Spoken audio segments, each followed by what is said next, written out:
indivisible, with liberty and justice for all. All right. First thing we need to do, Bob, is probably get an ordinance on the floor, isn't it? Yeah, salary ordinance is the first one on the agenda. I'll take a motion to hear that, if someone would be willing to make the motion. I'll make a motion to approve ordinance number 2021-CL for salary ordinance. Second. I have a motion on the floor from Councilman Murray, a second from Councilman Richard, to approve our 2021-21 CL salary ordinance. Is that roll call? Okay. We'll go ahead and allow for a roll call. Underwood? Aye. Dolan? Aye. Hamilton? Aye. Murray? Aye. Richard? Aye. And Vernon? Aye. Ordinance 2021-21 CL passes 7-0 on first reading.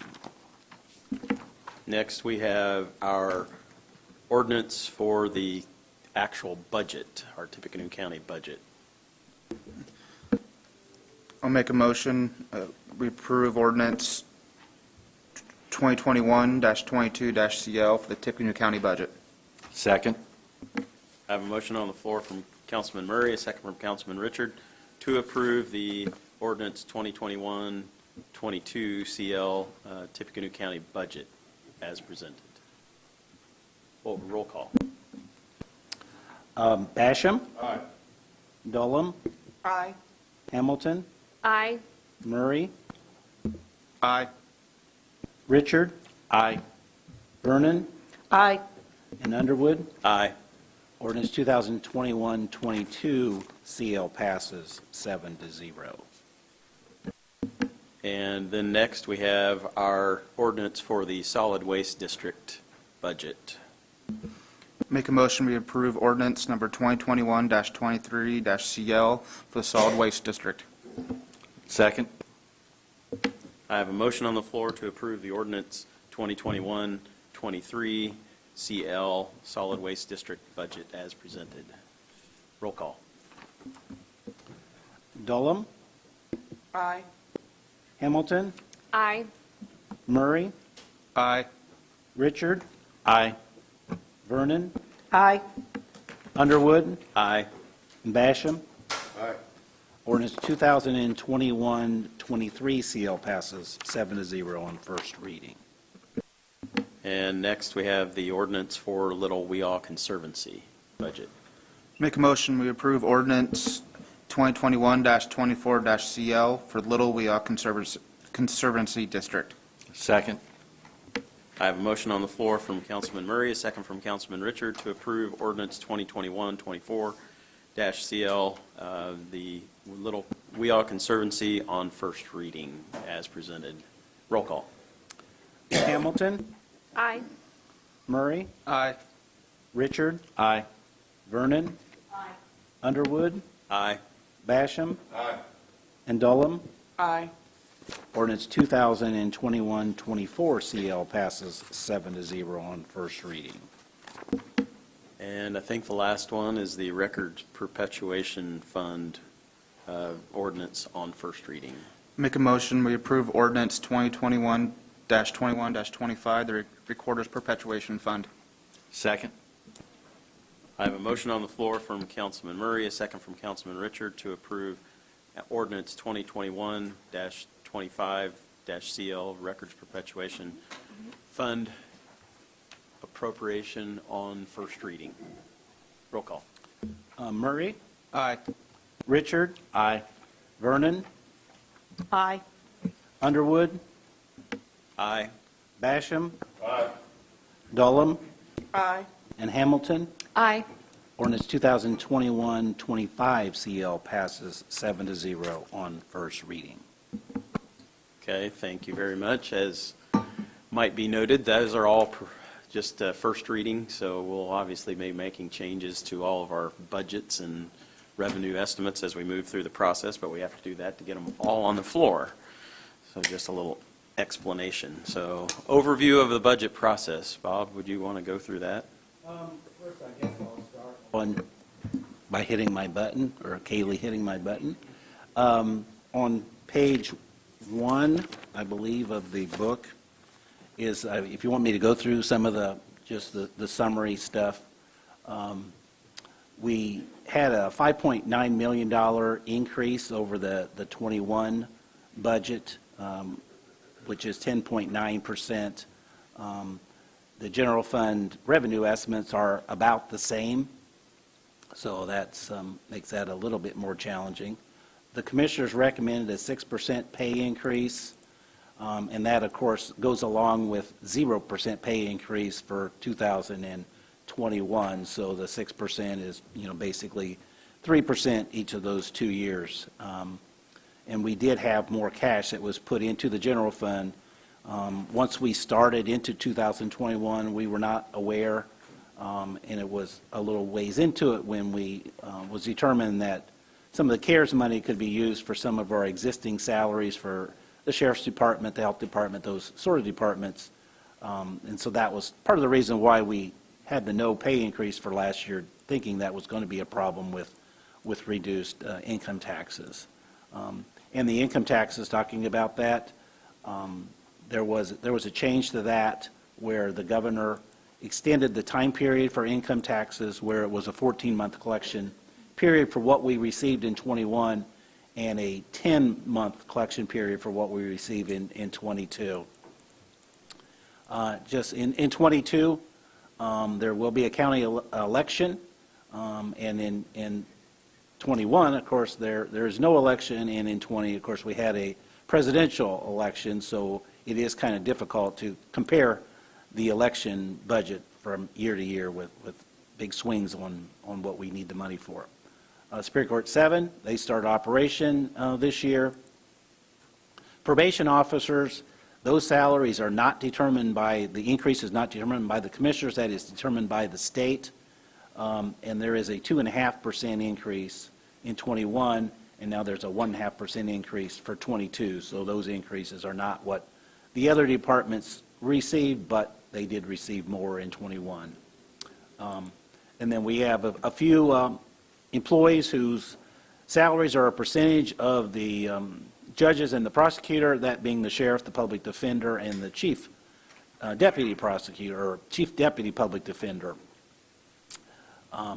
Health insurance, I did put in a 5% increase in the general fund and requested the departments request a 5% increase for those where the funds pay for the health insurance and not the general fund. We did transfer $1 million in 2020 from the health insurance fund to the general fund, and the plan is for 21, and we're doing that. We're more than halfway through doing that also in 21 to support the health insurance. I did not put anything in for 22, as we are not seeing increases of the health insurance fund. It's about holding steady if we were not moving that amount of money each month. But that isn't something we can continue forever, so I do not have it in there, but that is something you could discuss as we go through. We did have Hoosier Start. We had $12,000, and this is in that 9410 account, where we are paying, we're contributing, we're matching $2.22 per paycheck, which equals the amount of fees that Hoosier Start puts for the employees. So some employees who were putting the minimal amount in, it was really hard for them to really be gaining much in their account when there were the fees taken out. I did submit a request, again, and it's in 9410, of $25,000 to help. We've had some struggles with long-term employees retiring, and then there's sometimes a larger payoff of vacation time. So I put $25,000 in there so that we could at least use that money occasionally if there is someone who has quite a bit of time that needs to be paid off, and that just kind of forces positions to be held unfilled for a while, so maybe we can try that. And so, again, the jail lease tax was paid off in '21, and we do have the bot that started. We do have appropriated, and that will be some payments coming up here starting soon. So that's all I have with that. Moving on to the next page, page 3, this is the assessed valuations, and this is a little bit different, what you see on the screen for the 21 values compared to what you had in your book. We certify values by August 1st, and your book was out before that. So this number that I have on here is no longer an estimate. This is what was certified, and that is a 5.74% increase in net assessed valuations. And that, again, this is the net assessed valuation, so it would not include any of the valuations of properties that are held in the various TIFs in the county. So our values are a lot higher than that, but this is what the tax rate is figured off of. The next on page 5, this is, well, it's a spreadsheet that I put together based on what we receive from the state. And this is how much our property tax levy goes up each year. It's the 6-year non-farm income average growth rate.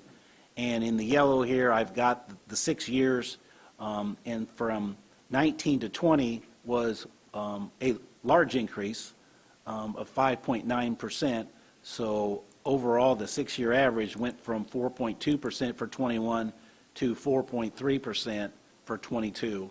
And one thing to remember from the AV page is our assessed value went up by almost 6%, and our levy went up by 4.3%. So that would mean, like overall, if we only had one tax bill, the tax rate would go down a little bit because we have the assessed valuation went up more than what the levy is going to go up.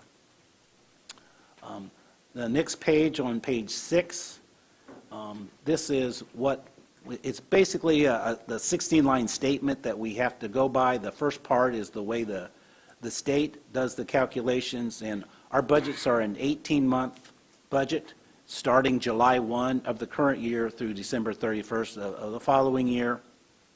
And so the 18-month expenditures, we have the budget request for 2020, which are almost $60 million. And then the anticipated expenditures from July 1 to December 31st of this year, and that, according to the way the state tells us to do that, that is the difference between our budget and what was spent on June the 30th. So that's assuming that every dime of every budget is spent. Then I add in there the anticipated additional appropriations, and I have put in $500,000. That number is probably high, and I could change this number, and it would change the way that how much the state says we need to cut. Through 2 months out of those 6, in December we don't have additional appropriations, so it's really 2 months out of 5. We had $67,000. So that, I would assume we will not make it to $500,000, but that's just what I've put in the last few years. Anyway, you add all these numbers together, and that means all of our expenditures from July 1 of 2021 through December 31st of 22 would be almost $91 million. Then we get down to the revenues. We have our cash balance of almost $17.9 million on July 1st of this year.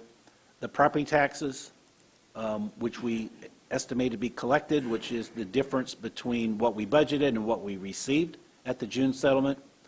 The miscellaneous revenue for 21, the second half of the year, miscellaneous revenue is everything except for property taxes. And then the miscellaneous revenue for 22. So we add all those numbers together, and it comes to $65 million. Now, we saw up here that I'm saying over those 18 months, we're going to spend $90 million, and we're going to take in 65. Then I'm even subtracting from that $7 million. But one thing I don't have in my revenues is property taxes for 22. So to make these things balance out, we need $32.3 million of property taxes. That's not really something, we can't bill $32 million of property taxes. So then we kind of go through, and maybe I won't go through all these little lines, but this is how the state calculates the maximum levy, how much we can have in property taxes. I do have a little correction. We received some money or some information later on mental health from the state. But you go through all this, and this is how much you can bill in property taxes, and then we are going to be taking some out for reassessment, cume bridge, and cume cap. So this means our total available for the budget is means that we have to cut almost $3 million to satisfy the state's requirements for that. One other thing that we maybe need to talk about later is the reassessment levy, the $407,000. That's a number that I came up with. Eric Grossman had submitted a number that is like 10% higher than what we were last year, but we need to get some more money into reassessment. Now, one other way that we usually kind of look at things more than what the state does, because we can easily attain cutting $3 million, because we do have some bigger items there. We've kind of compared the revenue to the expenditures. So if we want to have our revenue equal the budget, we need to cut $8.5 million. But we also are saying that we don't spend all of our budget.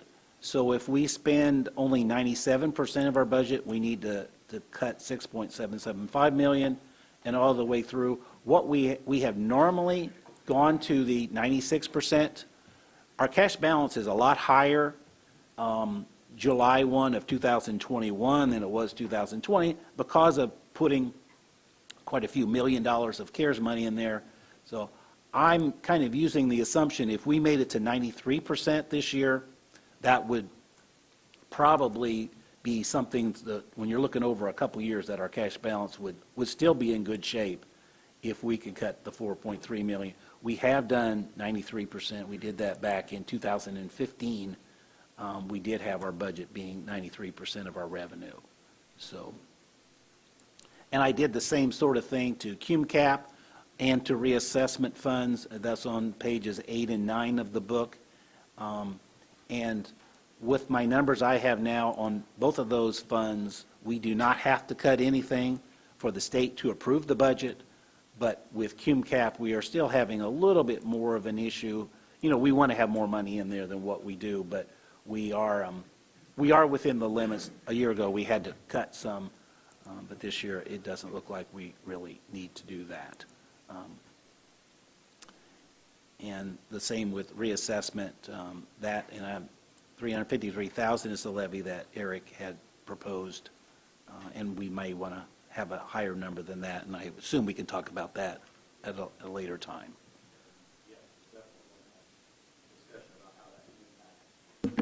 How that impacts our general fund as well. Yes, yes. Because basically, if we raise reassessment rate, we are, the reassessment levy, we have to lower the amount that we're going to receive in the general fund. So that's what I have on that part. Okay, thank you, Bob. Next up, we'll start into, where are we on our agenda? I lost my So you want to look at the revenue? Yep, let's look at the revenues. And that's the general fund revenues on page 10.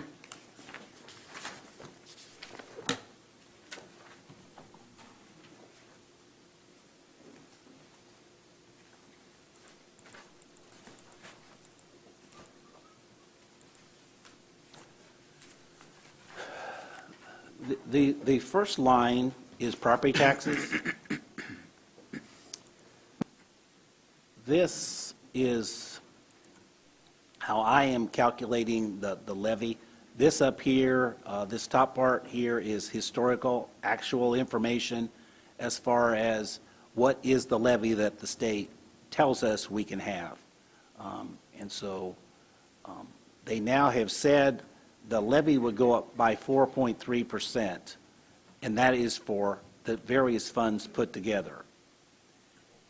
If I increase the reassessment levy by 10%, and I just picked this number basically out of the sky, if I make that 10%, that raises my $369,000 levy for '21 into a $407,000 levy.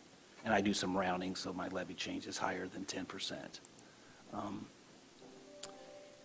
Cume Bridge is a set tax rate, and so by the assessed value going up by 5.7%, the amount of money that Cume Bridge will get will go up by 5.7%.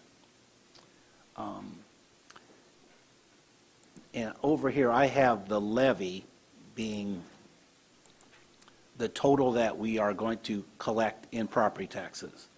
The general fund gets whatever is left after we've dipped out money for reassessment and dipped out money for Cume Bridge. So with this, I am saying the levy for the general fund is going up by 3.83%, even though the overall levy is going up by 4.3%, because reassessment and Cume Bridge are taking a little bit larger share of that increase than what the general fund can. So you kind of get to this number, and then we get to that number by subtracting those other two numbers. One thing that I'm trying to get to then is, what do we do for our income for the general fund? Because we have circuit breakers, because we are not going to receive everything that is the levy, because there are tax caps out there that is going to be a credit that we are not going to receive. So I get a couple different reports, and they don't always exactly match.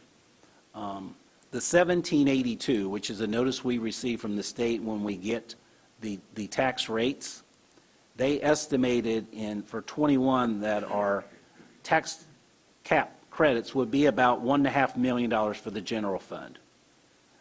Then after we get the tax rates, we calculate the taxes, and eventually we get another report from the DLGF telling us how much, from the actual billing, how much tax caps were there. So I had $1.4 million in '21. They had estimated $1.5 million. So now if I'm saying my levy is going to be $29.85 million, how much do I want to subtract from that to know how much are we going to be net receiving? And I've got various numbers here. What I have got in there is a 7% increase over the $1.5 million. That's what I put in your budget book for. If you see my revenue, it's got $28.217 million. Now, this is something that, if you want to decide this now, or we can address this later, what amount of tax caps would I be guessing at? If I leave this the same, I'm still at that 1.5. That is pretty close to a 10% increase over what was actual in 2021. So, you know, where I had down here at 2.2, I could raise this $100,000, and I don't think I would be really taking any risk that we're not going to receive that much, because are the tax caps going to go from 1.4 to 1.5? Possibly, but Are there, if anything, with the increase in assessment, aren't they likely to go the other way? probably. Because I'm thinking that the farm ground did not see much of an increase. So the assessed value is increased more in the city areas, which is where all the tax caps are coming from. So, yeah, I think that would be a fairly safe assumption, you know. So I guess that's why I was thinking, if anything, we could at least do that amount, and we'd probably be safe, and it would likely end up being a greater amount that we'd be cutting off of that anyway. Yes, I would tend to agree with you that. Council, what's the thought? I was thinking the same thing. Okay. I will go with that 28,324 number there in my approved section for the second half of the year. The next line that I wanted to mention is and I'm back on page 10 on the revenues, 0111, which is the lit distributable shares, and this is the income tax that goes directly to the general fund. And we received the official number of their official estimate, and their estimate is probably not going to change. We just received that in the last week or so. I had put in $10 million. Now their estimate is $10,797,316. So that is a almost $800,000 increase to that line. And that is what they give us as the number is what we will receive. That doesn't fluctuate, which that is, I mean, that is lower than what we had received last year because it was over $11 million. But that's a lot better number than what really anticipated this being a 10-month collection time over the other. And some of these other numbers I kind of used. If you see over here the A, that means that's an auditor estimate that I put that in myself. We have some taxes we receive from some cable companies. That is what that 0120, alcoholic beverage excise tax. I used what we received the first half of 21, assuming that we're going to get that the second half of 21 and double that in 22. Gaming, I don't think we've received any money on gaming yet. That usually comes the first part of August. We received notification on that. We budgeted $350,000. We're going to get $279,600 from the email that we received. Of course, the gaming industry, they were shut down for quite a while, so their revenues were down. They've received 20 of the $30 million that is to be distributed to the non-riverboat counties. So we are going to get $279,000. And then the letter said we would be getting monthly distributions until we made it up. So I think we will be making up. We will get to the 350. I think that would be a safe assumption for the second half of this year. Next year, I had put a lower number in there. The statute says that these monies are distributed to all the counties, the non-riverboat counties, and we have a set amount that Tippecanoe County will receive. But then the distribution within county between the cities and towns, it is based on population, and the statute says the most recent census. And I don't know if the census is final yet, but I put a lower number in here, kind of making the assumption that we may get more as far as where the people are living compared to where they were 10 years ago. If you want me to change this to 350 for 2022, I don't have a real problem with that, but I want to take a conservative look at that we may get less money.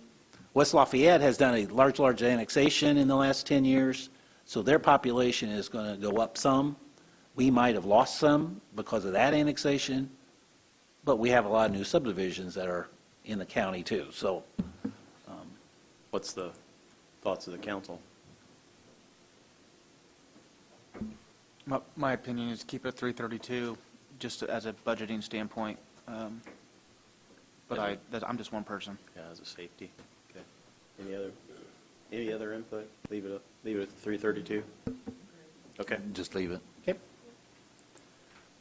Financial institutions, and that's bank tax, and that I just left that as what we received the first half of this year. That is less than what we received in some previous years, but I believe that has to do with deposits in the various banks. Excise tax, and this is always a different little animal to try and capture there. My calculation, I used 98% for the second half of this year. I used 98% of what we received the first half. A lot of times the second half is larger than the first half, but I did use 98%. That's where I come to my 1.211 million. And then for the 2022, I used that number plus what we got in the spring to come with the 2,447. And that is about what we received in 2020. And I'm not sure if the shortage of new vehicles is going to impact the amount of excise we may receive in '22, because obviously very few people are buying new vehicles right now. And so maybe they'll make up for it and buy them all at one time. But so that's the number that I used, and it's a large number, so if I'm off a little bit percent-wise, it could be quite a bit. So, you okay with my number for now at least, or Jody says yes, so. Okay, Shaking yes, go forward. okay. The 0281 number, Sharon just told me last week, we had received $55,000, and this is the reimbursement for the TEMA, 50% of the TEMA, most of the TEMA employees, the state pays at 50% of their salary. That, she is telling me, the 21 salaries, which I think was paid in 22, that would go to 69,827 is what we should receive. So we'll move that number up somewhat.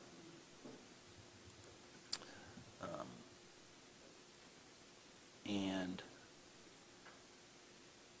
public defender, the 0291, mainly it's public defender. That number was a number I received from the public defender's office. And then building permits, I know Mike is here. Michael is here. Okay. I put a little box around here, but I didn't put a little note. Were we thinking that we could maybe raise that a little bit? I would rather not at this time. We're running about the same as we were running last year. Maybe a little bit behind on the first half, but we usually finish strong on the last half. I think it's slowing down a little bit. It's not so much the slowing down of construction as far as needing houses, as far as slowing down as far as supplies, building supplies, and finding out the build the workers for it. Then I've talked to several contractors and it's starting to slow down. Okay. I just had a box around there, and I didn't remember why I made a box on that thing there, so. Moving down through some of these, unless you have any questions, I will. We got a big change for the auditor line.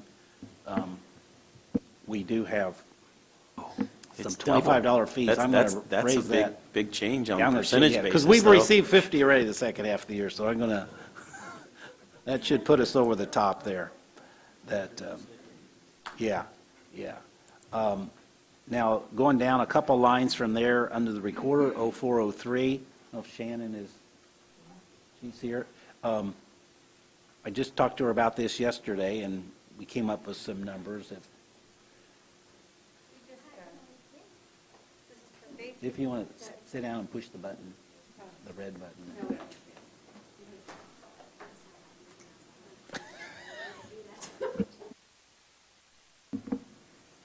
Okay, basically what we want to do, the refinances have went really well this year.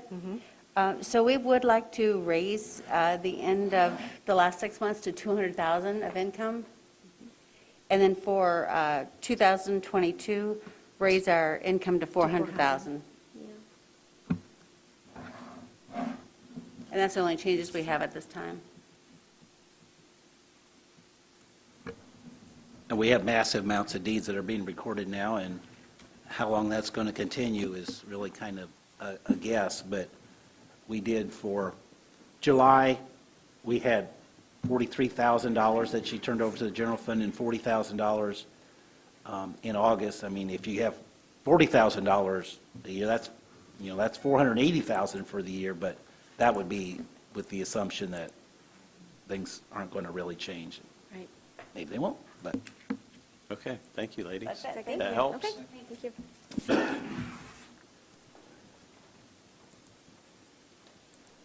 And the sheriff down here under 0411, the inmate housing, we received a $260,000 for the second half of. Thank you, Paula. Time for Dave's exercises of the day. That. The doctor's office.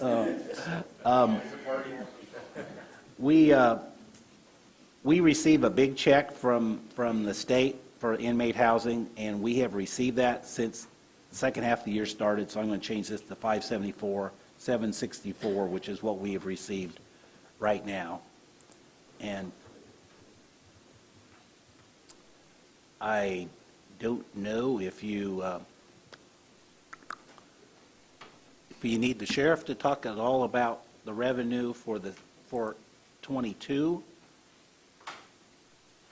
If Sheriff, do you mind? Is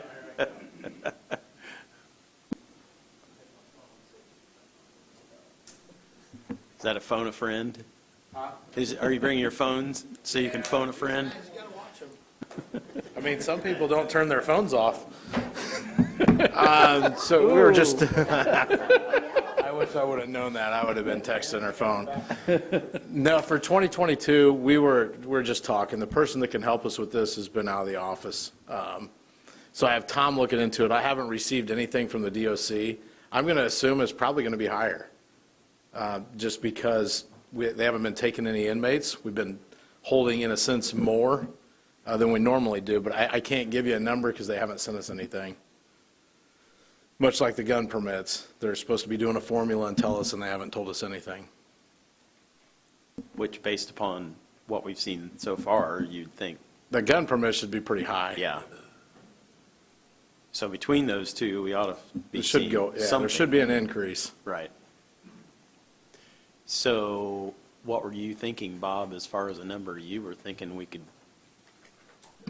I really wasn't thinking in number, because Okay. I don't know enough about that. And I think the gun permits, I assume they was going to 410, I would think.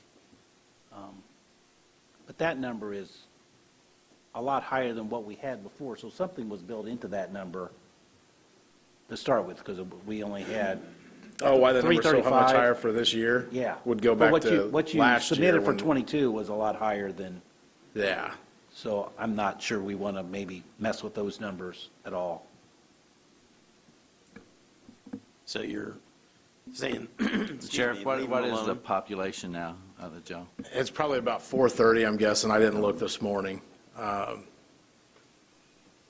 We obviously can't get people out to community corrections, and the DOC hasn't been taking anybody. And we've had other sheriff's departments reach out about housing for them, but with the current situation we're in, trying to keep people isolated, I'm not going to take anybody into our facility. It's not fair to that person, that sheriff, or us to take people knowing that we have people quarantined.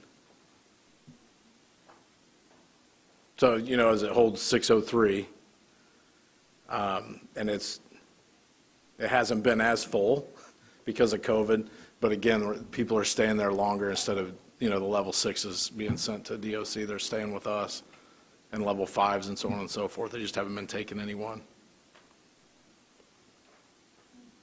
I'll go back there and look up the population. That's okay, I just wanted All to right. see where we're at right now, ballpark. How many level 6s have been transferred over? Been in the DOC? Probably none. I mean, we took people to DOC the last week and the week before, but other than that, they're taking more than what they did. They're still not taking a lot. And when you have one of the largest jails in the state, your numbers are going to be higher than everybody else. So for now, leave them alone? Okay. If it helps you balance it, we can throw whatever number you want in there. Well, do you think we'll have the same as 2020? I would say it's got as 2020 or 2021. 2020 actual was 714, right? So is there a reason we wouldn't want to have at least, what do you think it's going Might to be be able to split the difference on that.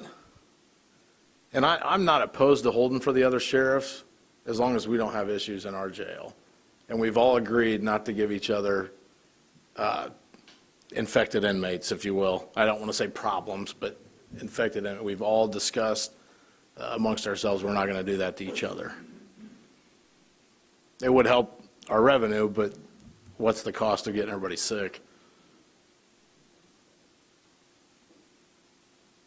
But I do kind of wonder about this and I could look at the form that they submitted to see where those numbers were coming from. That 563, that's a lot higher than what we had before. And that does have, Kaylee was showing me the resource officer reimbursement from the schools. That's that's in there, but, you know, you have like over 1.1 million there that, and you go back here, I mean, that's a little bit higher than what we had in 20, but, you know, that makes those numbers fairly close. So, Yeah, and what you have in 20, our population was really high. And then it sat there for a while because of COVID, and then there was people getting transferred to community corrections, people being released, so it got the numbers down. the year before that, we were over $1 million. Yeah. But that was, then they changed the way they were going to be paying us for those two, so. So what is the breakdown between the 0410 and the 0411 as far as what goes into those two numbers? Do you have that, Bob? Yeah, or- the 0411, that should just be that we're receiving for care from, or housing from the state mainly. And then this is all the other little fees that they are collecting. Yeah, the other thing for the increase could be the per diem went up by a couple dollars, which isn't, it's not where it should be, but there is an increase. But wouldn't that be reflected in the 0411 versus the 0410? Yes. So do you think, Bob, we've gotten some of the stuff that should be in 0411 kind of bled over into the 0410?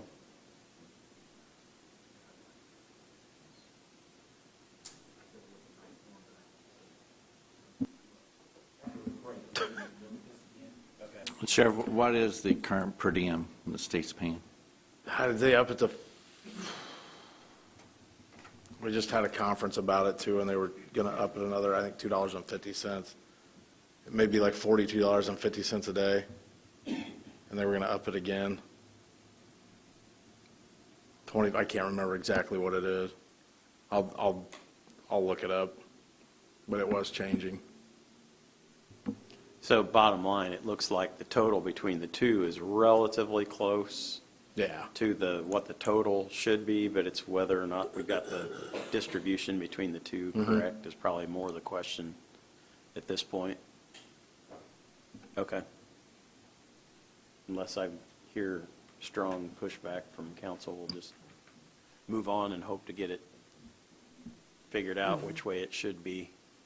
And if you hear any information, Yeah, I'll today tell or you. tomorrow, Yeah. let us know and we can. No, I've increase got an that. email out, but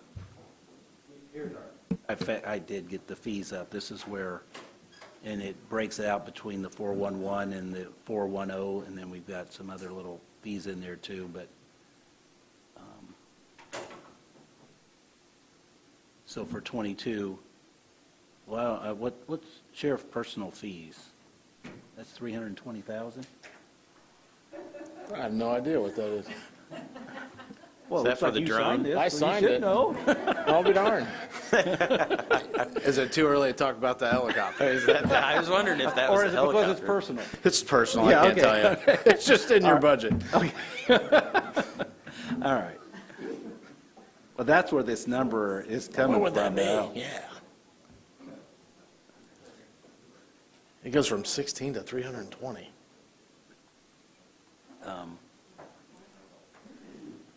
16,000 for the second half, so you know what that could be? You mean 32?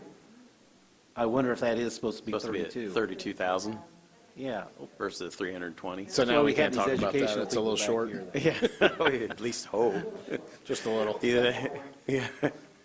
That's quite the increase. Yeah, but I wonder if you got an extra zero in there.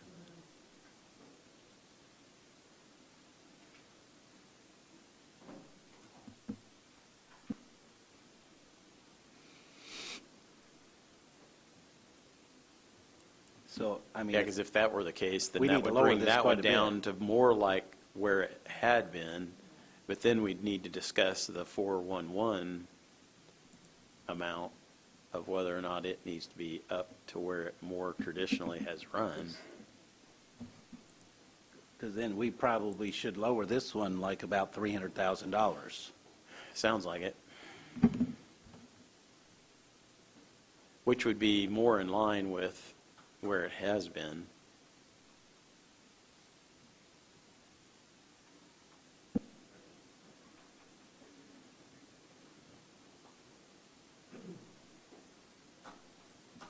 So while you're doing that, our population now is 431.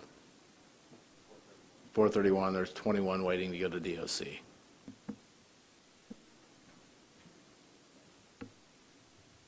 So Bob, are you changing that, or are you I going to will leave it alone for now? if you tell me to. What's the council think? Or do we want to let the sheriff kind of get some more?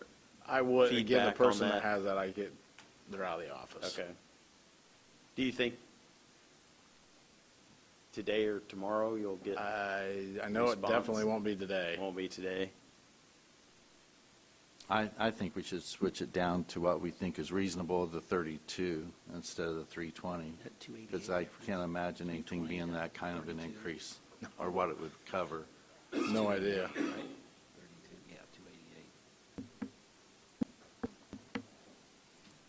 It has to be a typo.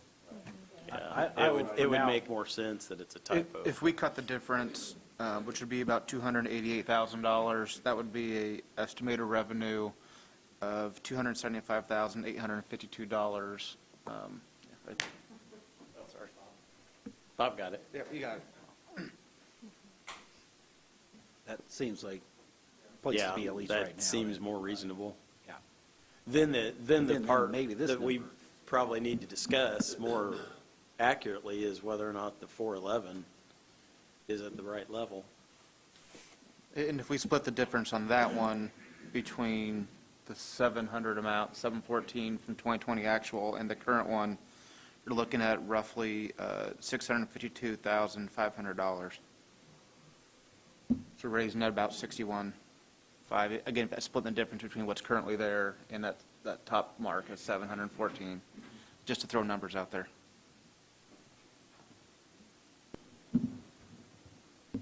I see some heads nodding.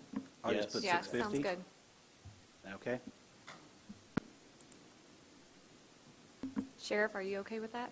Yeah. Okay. And the per diem is 3750, and at our last meeting, they were supposed to up it to 40, yeah.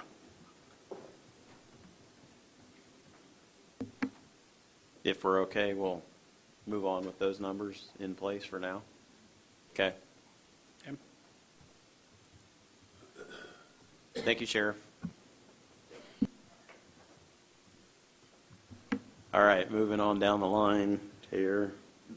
The next line is the juvenile detention, and we have received $29,491 as of right now. So I changed the second half there, 30,000. That's the number we received. Well, I did receive two numbers. One from Judge Graham at 30,000, and one from the clerk at 40,000. And for the same line, I kind of put it on both of them, and I've put in the lower number. If you want me to change that to the 40,000, I can. So what's the 29,491? That's what we received thus far? That is what we received from July 1 till today.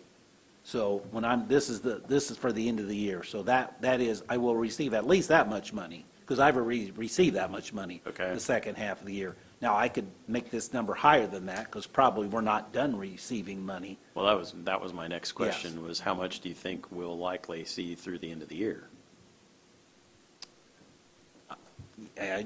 You never know. I don't know how she is, if she's getting some billings out, if that is, but it would seem like safely you could say 35,000 or 40,000 or not. I don't think you want to do a number that's just outrageously high. Outrageously high. Because now that number, what we received here in just 6 weeks, is what she's got as the estimate for all of 2022, which would then kind of make you think that, well, maybe 40,000 would Maybe seem, closer to being Yeah. correct. I'd be a little cautious. But we haven't received that in the past for a number of years. And I had a meeting with Judge Graham and several others about, for lack of, my memory's a little different, but the jail reform bill where juvenile arrestees have a different path than what they did prior to July 1. And so we can no longer house them in a sight and sound with an adult person. And so I don't know if that means less money coming back in from a reimbursement or more going out. And maybe that's why she's at the $30,000 amount instead of the 40, just because of that change in legislature there. What's the thoughts of the council? Leave it at the 30? Yes. Okay, we'll leave it at 30. Should we change the estimate at all on the balance of 21? Because that will have an impact on our cash balance.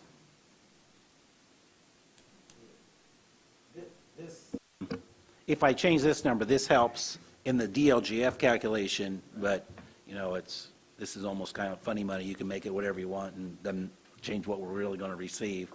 We're not going to stop, but I'd be okay with stopping, So just leave it? leaving where it's at. Okay, all right. Then Unless moving- we had some issues with getting to the DLGF number, then that might be, you need to be a little bit more realistic. Okay. Then moving on down to, We got the health, we got some big numbers there. The Yes. health department, the villa, and carry home. Those are numbers I received from those Yes. departments. And well, and Ben, we received an update on the health department line. Yeah, the health department for the 2022 estimate believes they'll bring in $345,000, which is an increase of roughly $20,000.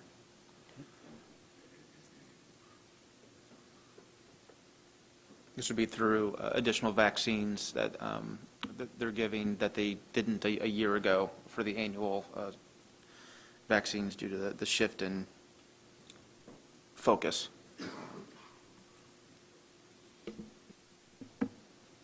And the villa estimate, from talking to Deanna, she thought that was probably that's fairly accurate, because they're definitely down, hoping to rebuild census a little bit, but they are down from where they had been in recent past. Yeah, about 20 people is better. They're off right now. Carrie, did we have an estimate there that was different? I thought they were saying leave it alone. Yeah, Rebecca Humphrey said to leave alone the 22 estimate right now. She feels comfortable with that amount. There's a chance that she'll bring in more, depending on how the year goes. But again, she doesn't want to overestimate the revenue side of things. And wasn't there a change, Kathy, on coroner? Yes, increase that to 25,000 from 16.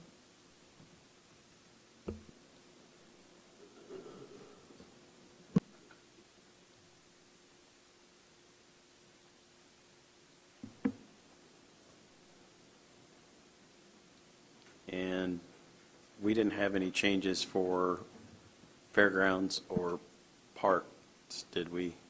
Anybody?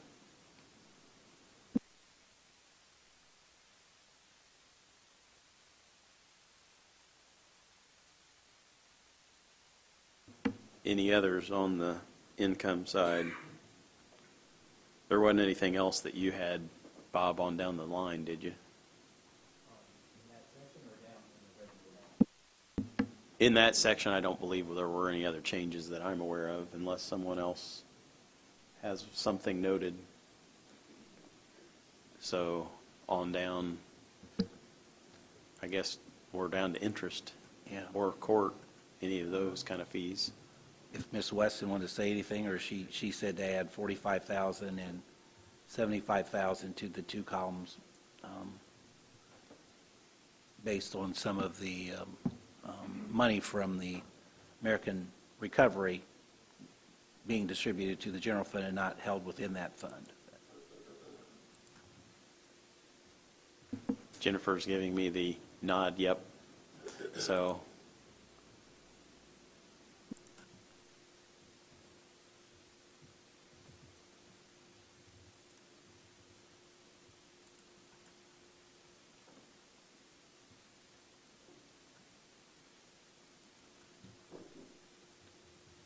I'm going to change this rebates to the number that we have received since July 1.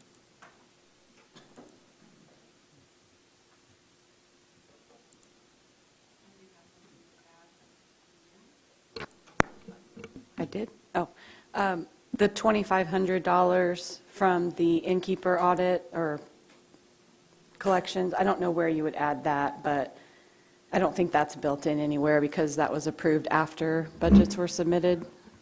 So it'd be $2,500 each year, 21 and 22. Would we put that, the audit money? yeah, where would you want to add that? And I think that would be might be, is that other- I 0490? would think the 0670, like the 0670. You think it would be in there, Jennifer? Jennifer, Bob, I'm not did you- sure if it's 0490 or, did I hear Bob say 0670? That's what I would think, just because it's a financial service. I don't know, it's really not a financial service either, but haven't really, Wherever you put like what the city pays for the turf board to process claims, that kind of thing. we put that. Do you need to look a little further, Bob, to figure that? To get it the place we will deposit it, so Okay. not, So, yeah, we might make note that we've got that additional 2,500. It'll go into one of those two lines. and that is for 22, or we get any money for 21, or is this 21 and 22. 21 and 20? Okay.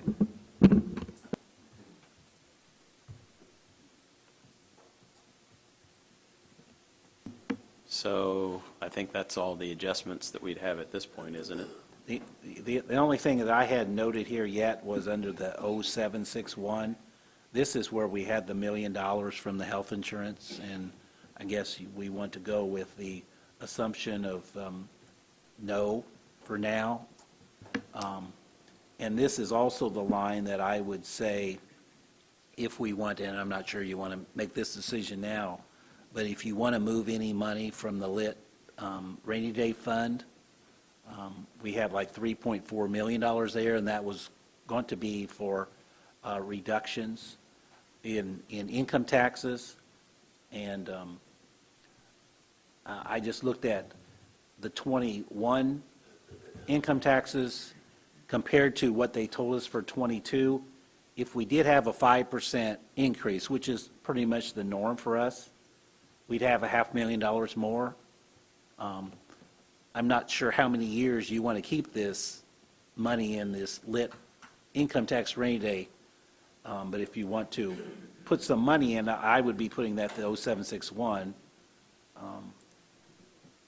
So how what I'm much were saying? you thinking we could comfortably?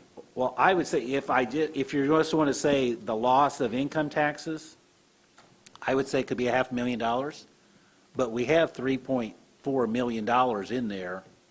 That, how many years do you want to take some money out of there? I mean, if you took $1 million out of there, I don't think that would be any big deal, but we could wait and see where we're at after we've done some of the other cuts. Do we want to just wait and maybe readdress that, knowing we've got these kind of in our hip pocket? Okay, so we'll wait on those, and then we'll come back if we need to. So we have, in the net for 22, we've now added about $700,000 of net revenue. So that should,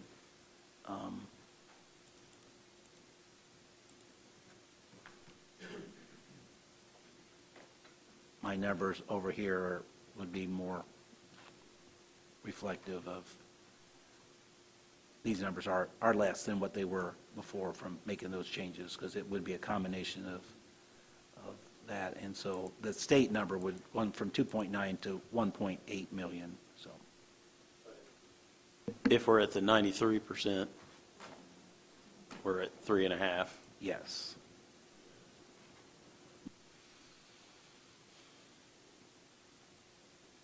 But if you did want to take a 500,000, if you want to put $1 million in there, yeah, then you're getting that to 2.5. It makes it a little more manageable a number.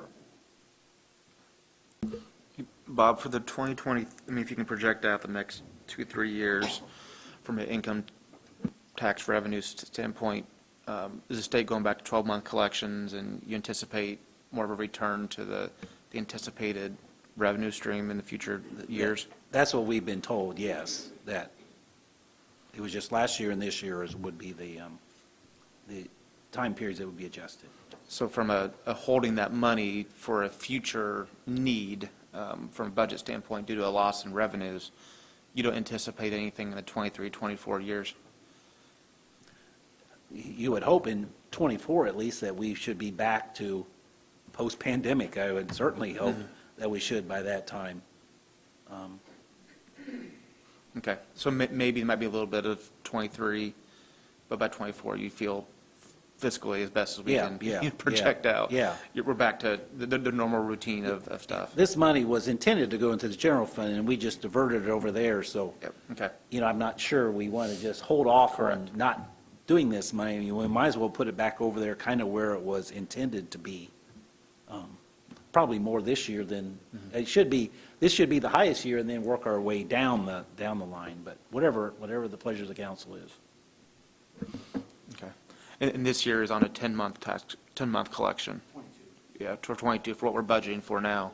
So it would make sense to move some of that rainy day fund over, whether it be $1.5 million, $2 million, whatever is the pleasure of the council. And then that would kind of significantly reduce that rainy day amount, spending the money that was there to be spent, instead of just letting it sit there for this current budget cycle. Okay. We all okay with that thought process? Okay. All right. Do we want to take a short break, and then we'll come back and start on the budgets? Okay. We'll be back at 1:45.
first one up, so he's got to defend himself anyway.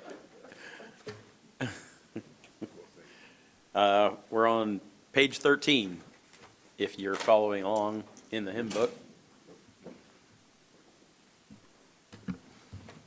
Now, in our department, we pay for most of the salaries out of the general fund, and then we have an ineligible homestead fund that's on page 54, where we pay all the operating supplies. And then we have the plat book fund where we pay an employee out of, but the general fund, we haven't paid anything outside of salaries for a few years. Well, I guess with the exception, we transferred some money around.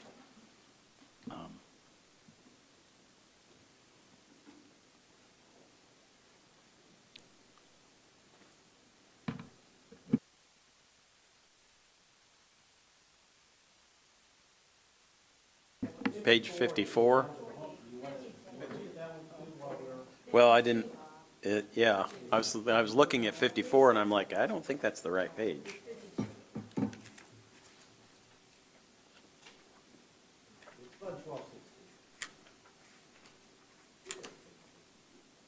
Page 52. Now, if we are going to first talk about the first fund that's not the general fund, there was a change that we have made, the county has made for workers' compensation, where before that basically was like an insurance policy, I'll call it. That now is going to be a self-insured plan, and Shirley can correct me if I'm saying this all wrong. Self-funded. And so we are going to take monies out of paychecks, like what we do health insurance, and put it into this fund. We've had a lot of funds, and this is one of them, where we have not ever budgeted anything for workers' comp, because we basically took most everything out of the general fund, and some other funds put money in. Heather has done the calculations for me to know what they should be in each fund, and like for this eligible homestead fund, depending on the type of employee you have, depends on the rate. Obviously a sheriff's department or a highway worker is going to have a higher workers' comp rate than someone who works in our office. So to make a shorter story, for this fund, we should have $20, and that would be for my part of a full-time employee so I'm going to put $20 into the workers' comp, and then we would be pulling that out of, when we do payroll, we will be putting this $20 will be gone at the end of the year, and we will put it into that workers' comp fund. But that's the only change that I think we have here that I would at least recommend. We do have on here other professional services, which we have paid for certain things, whether it's some software help, or when we had the One Solution conversion, that was all paid out of this fund. And we still want to have some money in there. I can see that I budgeted $75,000 last year, $50,000 this year, and our expenses are getting down to not much. But this is a fund where the money came in when Jennifer was auditor, was the vast majority of it. If someone has a homestead that they're not supposed to, and we find that out, whether they filed in another county or whatever the situation might be, they have to pay us back, and that's where this money goes. Eventually this money is all going to be gone. But right now, we still have more than $250,000, but I will be spending every year. I spend more than what we take in. But eventually, and that may be 6-8 years from now, but until that point, we'll pay whatever we can out here. But it has to be auditors-related expenses.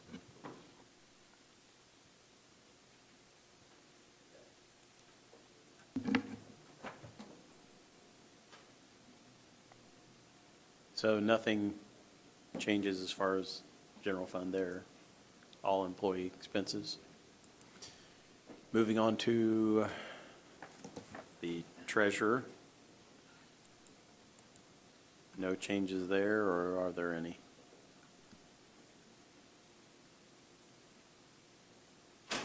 Barry, John? Okay, nothing there. Obviously, nothing in the recorder. You want to jump over? County and do- Surveyor. You want to jump over and do the recorder, other fund? Oh, while yeah, you're- we could do that.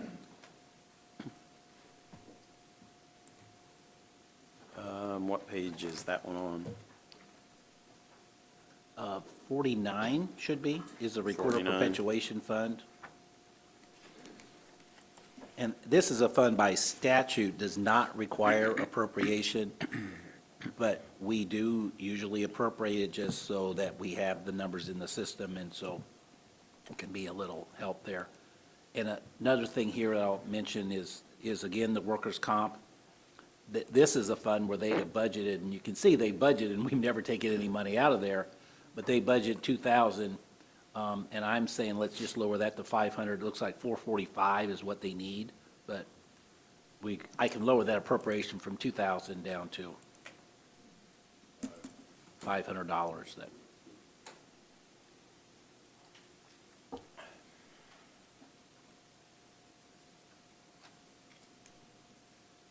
And so all the employee, everything for the office is basically paid out there with the exception of some of the software expense that is paid out of that other fund as well. But there's substantial amounts of money in this fund. Have we used much in the workers' comp? Have we used it? I see for back in 19. Yeah, we've just never moved money out of there. It's not based on claims, but maybe we've kind of been lax on doing that. But now, doing it through the payroll process, we will be taking money out.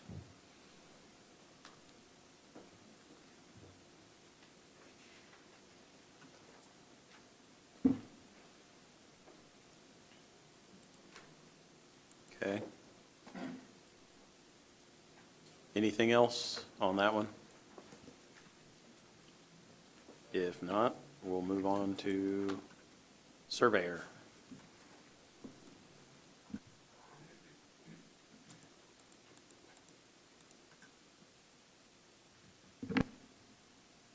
Barry, John, anything on that?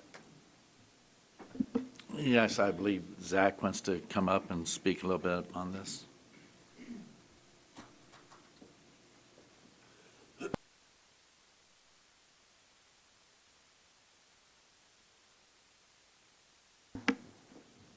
Morning, Zach.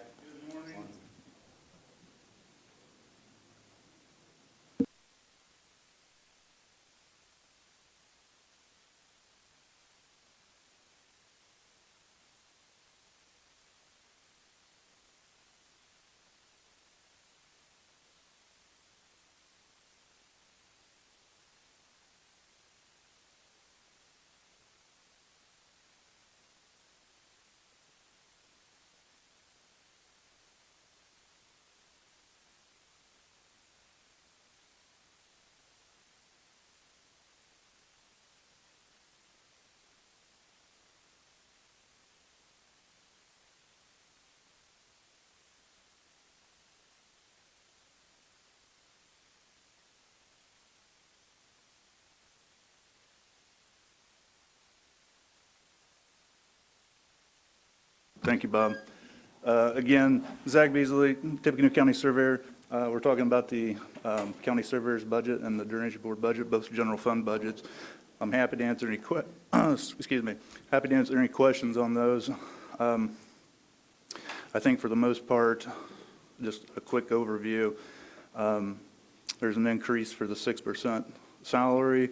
There was an increase, some overtime, I think the Social Security.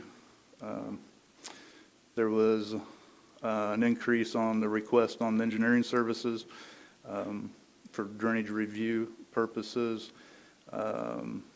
And so that takes care of that one, I think, as far as the increases there from last year to this year. And then the drainage board budget is very similar as far as salaries. And one of the did increase the part-time. It was cut to 0 last year, bumped it back up to 2,500. There was an increase in legal services. That pretty well takes care of the increases there. I'm happy to answer any questions on those, but I think they're fairly self-explanatory. I do have one other item of business I'd like to discuss. When I met with my council representatives, I just handed out a letter that I sent out earlier this year. If you'd allow me just a few minutes, I'd like to go through a few things and present this to the council this morning. Good morning. Again, Zach Beasley, Tippecanoe County Surveyor, for the record. Appreciate this opportunity to speak before you today.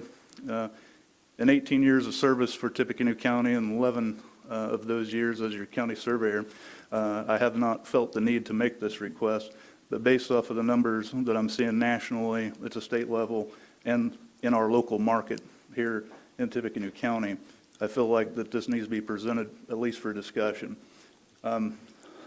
Excuse me. So if I may begin, over the last 3 to 5 years, I've been working in my office, and I'm about 75% of the way there, going through all the job descriptions and trying to revise them and go through the process as best as possible. And during that process, one of the things that I noticed was that it's been 12 plus years, and I don't know the exact year, but it's been over 12, I know, since the office of the position of county surveyor in Tippecanoe County has been reviewed and compared with anything, to my knowledge, other than the cost of living increases, which is very much appreciated. So I'll move on, but I wanted to point that out. So as I mentioned, I noticed that when I was doing the reviews. I've also noticed another trend that over the last 3+ years, as I mentioned, the national and the state and the local markets have been ticking up for multiple reasons, I believe.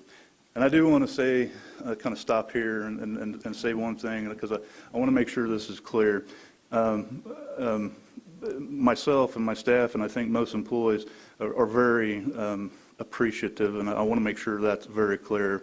I'm very appreciative for the cost of living increases. I'm very appreciative for the 6% that's being discussed, and so I want to be very clear about that. That is very much appreciated. So I don't want this to sound like it's not appreciated. It is very much appreciated. But with that said, I have seen, as I said, a tick increase, and and I'm not speaking across the board countywide. I'm specifically talking about the Office of County Surveyor and the surveyor's position. Based off of the numbers that I'm seeing, not my opinion, but the local numbers that I have researched, those are not keeping up with the local competitive numbers. So I'll go on to say that I'm requesting today, I think the 6% puts the proposed salary for 2022 at $105,000 a change. I'm respectfully requesting, based off of the data that I have reviewed, that be raised to $115,500. I will go on to say, during the last year's budget hearings, it was requested that a review of all department heads and elected officials would be conducted. I took that opportunity to reach out to some local companies and do some research of my own, and also looked at the AIC data, Farm Bureau data, some state data that's available through some professional societies and associations, so on and so forth. One of the things that I noticed I'm sorry, let me get back on track. So I took that opportunity to do that. Based on this data, I believe that the requested $115,500 salary to be the middle of the road, and for clarity, not a salary that I personally could demand from the private market. Moving on. Yeah, yes, sir. Yeah. What I said, John, was that the numbers I'm presenting, based off of the data that I've received from the private market, is the middle of the road, not something that myself could demand, is what I'm saying. I'm saying it's the middle of the road. What I'm trying to say is it's not, I'm trying to present this in a manner about the position and not about myself. That's what I'm trying to communicate. Thank you, John, for the question. A very, very good point of clarity. Sorry, let me get back on my train of thought here. No, that's okay. So where I was going with this, the thought process here is I also want to provide a reminder. I do realize, and I know I've talked to some of you about this already, that in comparison to other county surveyors across the state, especially the AIC data, it shows that the current salary is higher than those, and I'm very well aware of that. But one of the things that I want to point out that often gets overlooked, I want to point out that in addition to performing the statutory duties of the county surveyor, which I do and my office does, as the county surveyor, I'm also appointed as the MS4 coordinator for Tippecanoe County and also the Tippecanoe County Partnership for Water Quality. Keep in mind that in most counties, the MS4 coordinator position is a standalone position. Based off of my research, the salary for those standalone positions are $50,000 to about $80,000 plus benefits. So total package, somewhere north of 125 to probably 150 roughly. So with that said, I don't want to take forever here. I'm wrapping this up, but I basically got some data from a couple different companies here locally.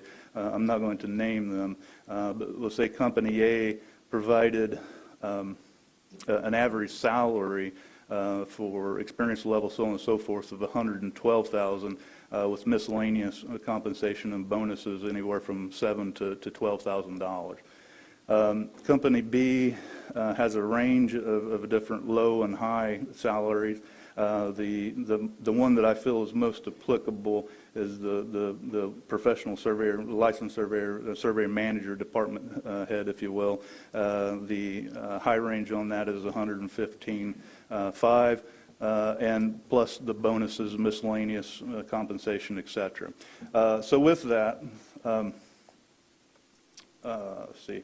I also wanted to let the council know that I have looked at my budgets. I feel very much that this salary increase can be supported within the Section 4 Perpetuation Fund. So there is a funding source for it, just to be FYI. So with that said, I will close as a gentle reminder. First of all, I sincerely thank you for your time and allowing me this opportunity to present here today.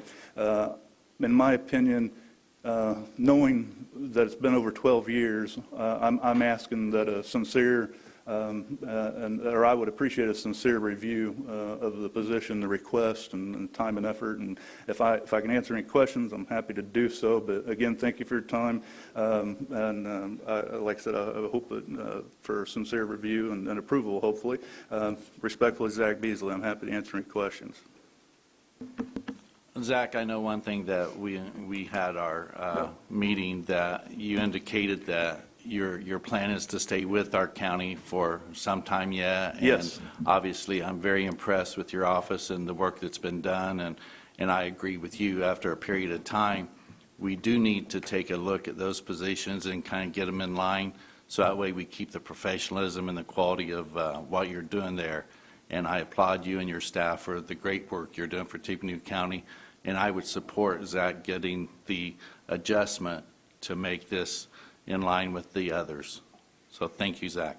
Thank you, Barry. I appreciate that. Any other comments from council? The only question Go The ahead. only question I have is, I know earlier this year, there was a committee that got together and reviewed all the salaries. What kind of research was done on these types of positions during that time? The committee did meet, and Kathy, if you would like to, or Commissioner Byers, myself, Bob, and Jennifer evaluated those and compared them all to AIC data. And so are those in the information we have in the budget books, Bob? No, I did not put that. That page didn't make the book. I do have it up on the screen. This is what we kind of used. This is mainly from the AIC book. The Association of Indiana Counties has a fact book each year that there's different sections of it, that salaries is one part of it. This is what we have. The red numbers were these were counties who did not submit to AIC. These I found, I went individually and looked under Gateway. So under the Surveyor section over here, this is where we're at. Tippecanoe County, according to that book, with population they used was under 90,000. So this is where he is compared to the salaries of other counties. And these are all full-time positions that we're seeing up here, do you know? Or do we not know? I do not know. That's not reflective in the book. And you can't also tell how many of these people are registered surveyors. So there is a little bit, it's not a straightforward comparison like there is most of the other departments either, but.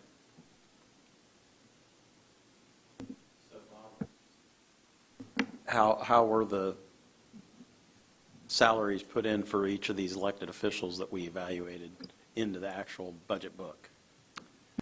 How, what, say that again? Well, at what level, because we made recommendations, were those actually inserted into the budget book then Yes, accordingly? yes. Okay. There was a little change to the auditor, and there was a change to chief deputies. I believe, was that the only ones that we had? And there was a change to the recorder. We wanted to get that one eventually down to the same level as the commissioners. But the requests we have in there are reflective of the decisions of the committee. But the committee didn't make any recommendation on the surveyor, so that one is not. I think what Zach requested is what we sent him, was just based on the 6%. So, just so that the rest of the council knows that we did look at them, and those were the ones that were changed. From a personnel committee member standpoint, one thing that the county, and Zach and I had a discussion, he sent this letter out to all of us on the 13th of April, Yes. and I think that day or a couple of days later, Zach and I had a discussion about this. And I appreciate Zach bringing forth this information. The sheriff and I had this discussion prior to budget, because he basically did the same thing, looking at surrounding areas and coming up with a recommendation.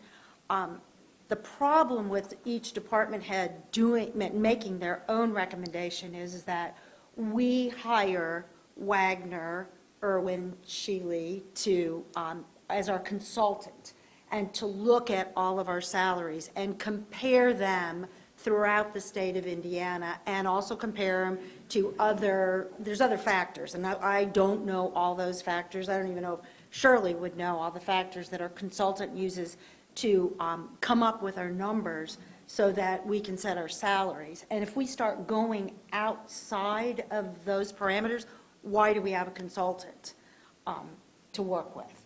And, we could do the same thing with, our auditor compared to, the city of Lafayette. I mean, his salary is way lower, or compare him to the private sector. So if we start going out of that, I think we set a real bad precedent on our budgeting process and what we're doing. And I think we are going to look at the wage salary have the study next year. Am I correct, Shirley? Is that scheduled? It'll be scheduled. They told me to let them know in October, so we'll have it back.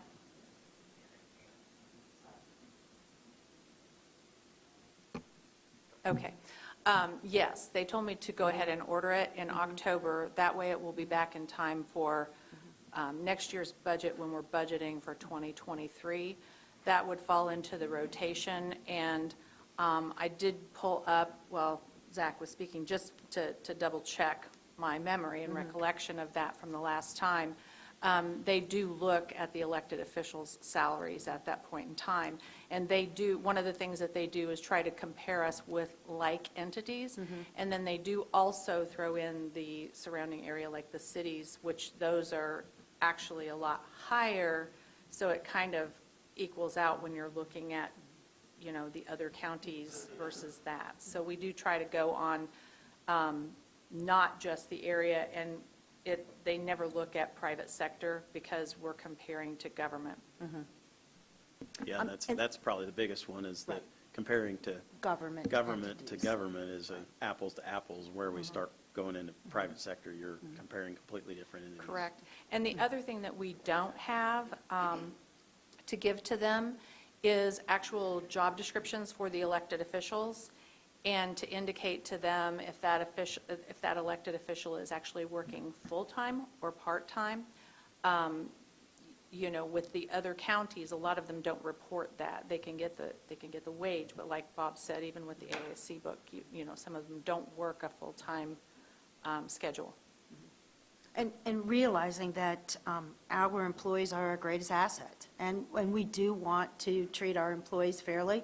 One thing I would request is that, you just can't look at salary. We also have to look at our rich benefits that we have, and if there is some way that at the end of the year, each employee could receive something that shows not only, okay, this is my salary, but this is, what does my health insurance really mean to me? What about my holidays? What about my vacation and our different benefits? So that you could really look at the bottom line and say, okay, my $40,000 a year job is really worth 60 or 65 with all of my benefits. That is Yes, that's on, part of, I always put that out. I actually have on the actual health benefits with every new hire orientation. Sorry. With every new hire orientation, that is distributed. Within iSolved, that information is there so that the employees know exactly what is put back on their behalf for their benefits. And that's also shared every year during open enrollment. So we do try to make sure that the employees are well educated on that. they can't see it all the time. Yes, they can online. see it all the time. Whether they ever look at it, that's Yeah. a different thing, but it is Well, available to them. I ask them to look at it, Well, so. then I'm sure we all do. Yes, yes. Yeah, you're on it. I thought maybe I ought to weigh in on this since over the surveyors, I don't want to say anything detrimental to either side, but I did speak to one firm surveying here in the community. I won't tell you what they said, but the IC is, are you at 77,000 base plus the drainage and all that? Where are you, 99? Right now, John, it's 99, and I thought it was 342, I believe is the number on the board. Okay, all right. So, I know you want to get the most bang out of your buck for your education, but my personal feeling, I build a lot of homes here in the community. I don't know if a lot of people knew that or not. I build a lot of homes, and the building has gone down. So I would hate to test the private market right now, because, like I said, I talked to some surveyors too. So, but I appreciate your request. I'm not saying yay or nay, but I know you want to get the best bang for your education. But this is a steady job, and like Kathy mentioned, there's a lot of benefits involved. But I do appreciate this. Yeah, And you're I'm welcome. not saying yay or nay, but I'd hate to test that private market right now at this time. Yep. Who knows what the future is? Bob, Thanks, Zach. Thank you, John. with the 6% raise, what would the 22 proposed salary be? It It's 105. it is a little bit difficult to see because he's paid out of various funds, but Funds, it right. should be 6% more than that 99. So Yeah, it's 105 and some 105, change. 304. Yeah. So we're at least within, approaching the range, I guess. You know, and other department heads are going to look at this too. They go, well, hey, I worked my tail off also. But there again, I don't want to say detrimental either way. I'm just putting my thoughts out. The thought that I would also like to share is that, that's what makes our home Tippecanoe County so great is the department heads. And I think that we need to always look at getting the best qualified, the quality of what they're doing, how they handle their office, and definitely make sure that we want them to stay with Tippecanoe County government and make us the county that we all are proud to call home. So thank you, Zach, for bringing this to our attention. I've always been opposed to across-the-board raise. I mean, when I worked all my life, I was always graded upon my performance. I believe they tried that one time, and it didn't work because it's a lot of political things that enter in and personalities and things like that. So, but that's my personal feeling. I think it ought to go on your productivity. But there again, we do a great job in this community, in this county. So leave it as it is. Hey, Zach, could I ask you a question before getting back to your budget stuff? Get away from the others. I've noticed in like Surveyor and in the Drainage Board, I'll look at Surveyor first, you've got like 2,500 part-time and 1,500 overtime, and we've historically not like used any. Yeah. And Up since, until last, about 2 to 3 years ago, and one of the reasons why is because I've been having difficulty attracting students from Purdue, which has historically been our pipeline. But anyway, just for clarity, I wanted that. we still have like $3.5 million to cut. Can we take some sort of little reduction there? Yep, yes, Bob. I'd forgotten. I think you and I discussed this when we were meeting with the council reps. You made a recommendation. I don't think I wrote that down.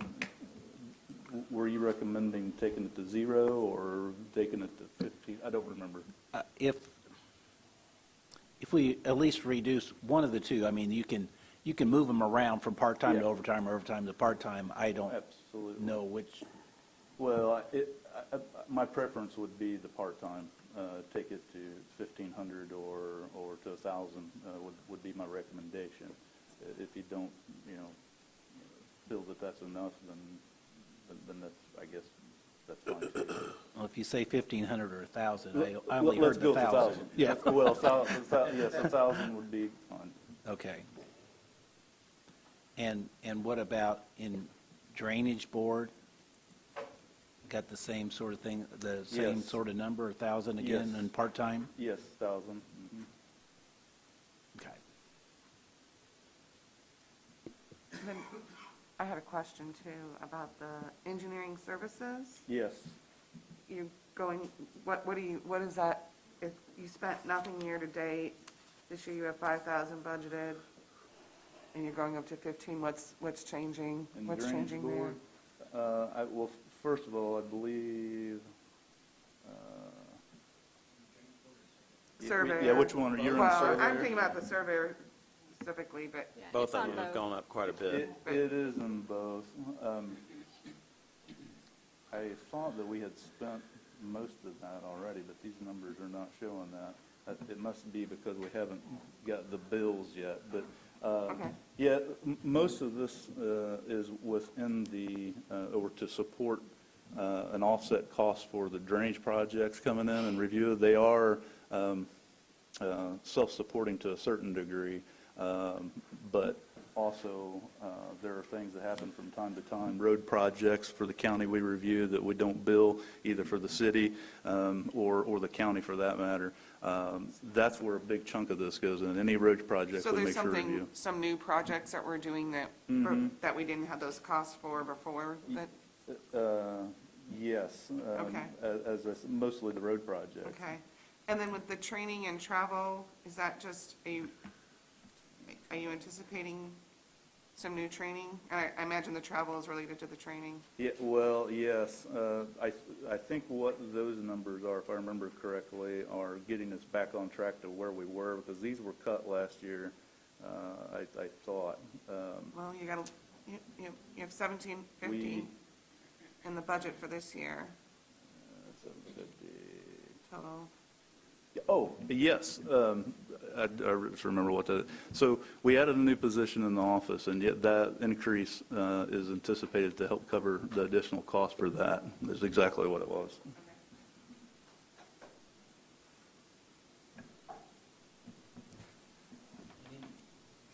Like that you might have, would that be eligible for, I think you kind of know what's eligible for the elected official training fund? Mm-hmm. And And I get, that would go with you too, that you can have people in your office if that's within the eligible list of training. Yes, that's correct, but my understanding is not everything can be covered under that, right? Correct, It's got to correct. be eligible, and so these monies are anticipated You are, to this pick is up- the not eligible. Yeah, that's exactly Okay, right, yeah. okay, good.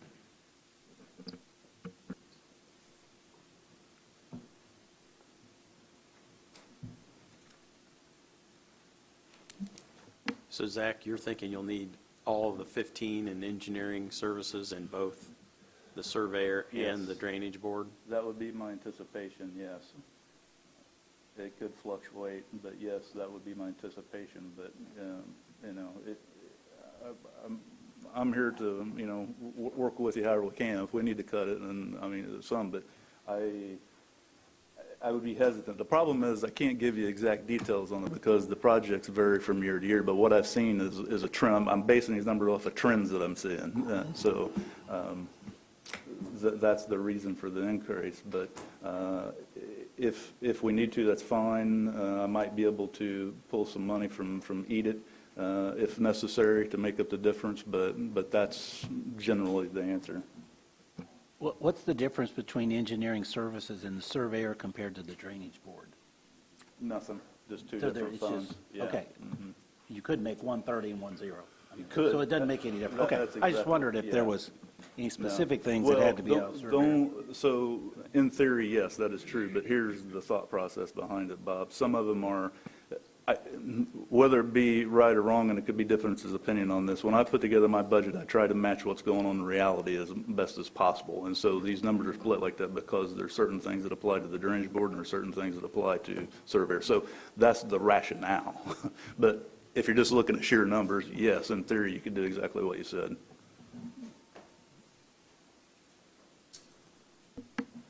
Barry or John, you guys didn't talk about this one specifically, did you? No. Okay. Any other recommendations or things there? Just like before Zach is done here, do we need to actually take any actions such as a vote to answer his request about the salary for that? Should that be kind of definitively answered?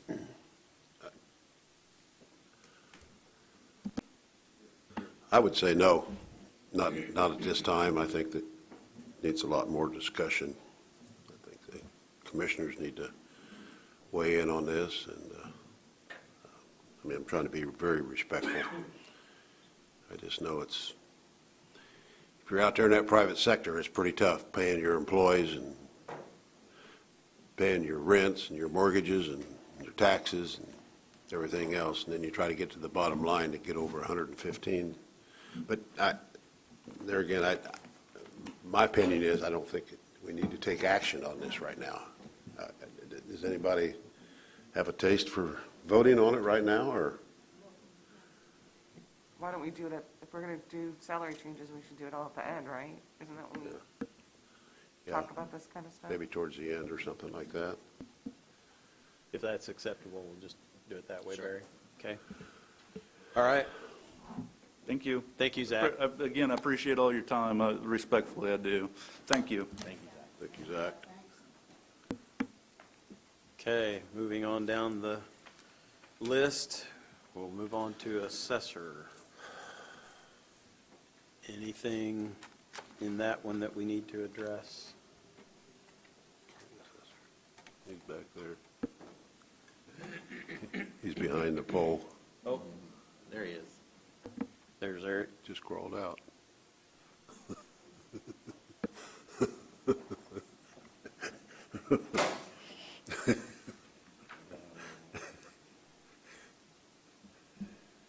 He was in hiding, He was. yeah. Is there anything you wanted to address specifically, Eric? Indeed, and in lieu of trying to find the words here with your intimidating presence, I made a narrated video. It's about 1 minute per $100,000 of requested budget, which equates to about almost 15 minutes. I don't know if you wanted to play it, but it has anything that I would say probably in a more articulate, condensed form with someone else narrating it, so it's not just my nasally voice. That's what I provided yesterday. So I don't know what the format is or what you expect of me here today, but I did condense all of my thoughts and break down my budget into 4 main categories, which the finer points are discussed therein. Eric, are those related to salaries? What all was in the? So there's a couple issues with the budget. One of them is the play between reassessment and the general fund. It's the history of that, how the breakdown has come to be since 2014. This is kind of a year where there has to be a reckoning between those two accounts and money has to be shifted back and forth.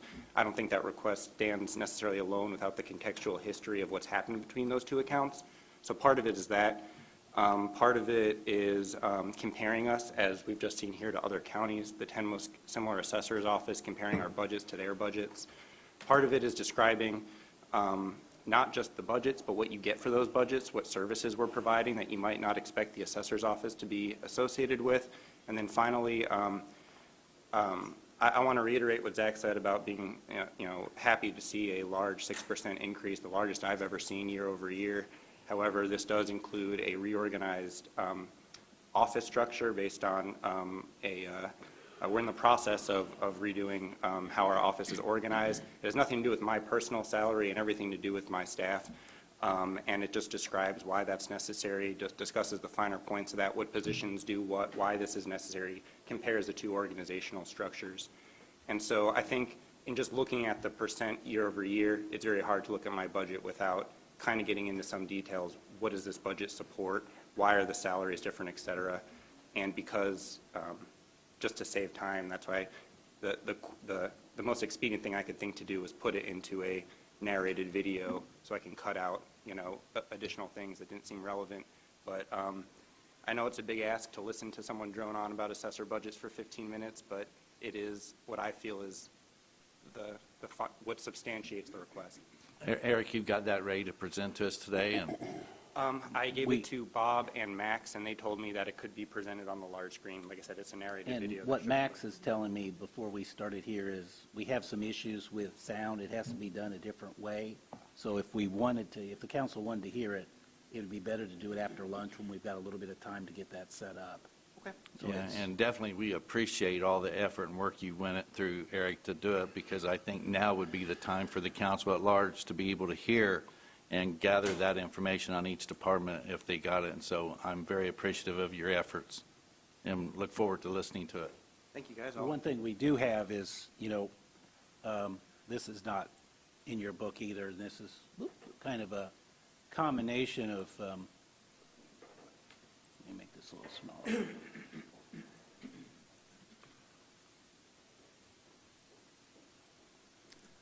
Eric had requested some, I tried to do a comparison. On the left-hand side is what I sent out, and the right-hand side is what we received back from Eric. He's got the blue things here. These are reclassifications that he has included in his budget. I don't think Shirley can answer this, that this has not been sent to Wagner yet. Correct. So I this don't may have be a those little back. premature, and he also has a new position in here, which the commissioners have not created. In addition, and what he said, all of these positions were requested in the general fund, where before we had 1224 as reassessment, so we had 3 full-time plus a regular part-time that was paid out of reassessment.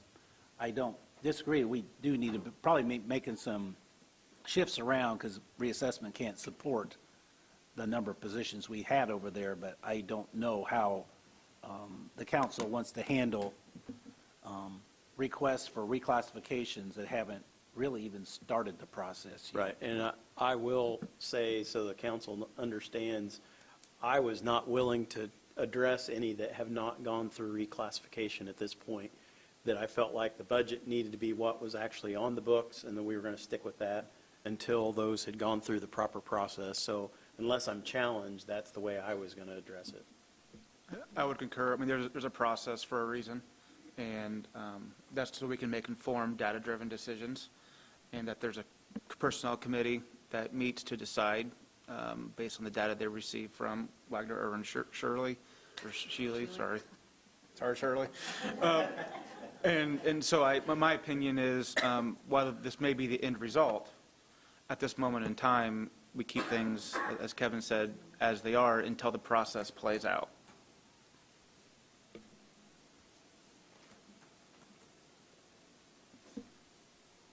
So, any other input as far as that's concerned? So we're going to watch the video then at lunch? Is that the plan?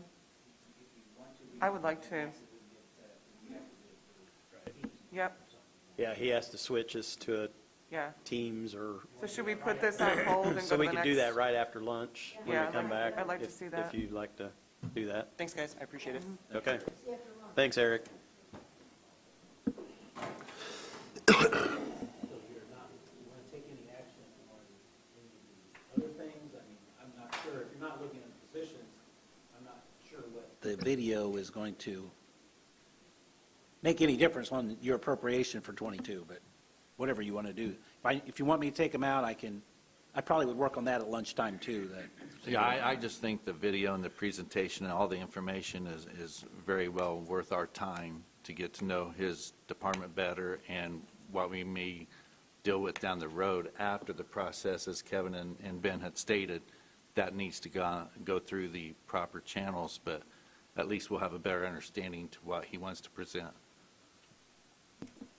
And we also need to know if you're comfortable with moving all the positions out of reassessment into the general fund, and if you are okay with that, that's a lot of the expenses there, then, I had increased the levy by 10% for reassessment. Maybe we need to back off on that. Or if you want to use the 10%, if there's any of the 3 or 4 positions that you want to put over there, we just need to know what the pleasure of the council is as far as what funds these are paid out of. Well, and the other thing to remember is that obviously this is simply a proposal, and what comes back from Wagner may be entirely different than what is being proposed. So don't let that flavor your thought process either. Quick question for Shirley. Has he started the process?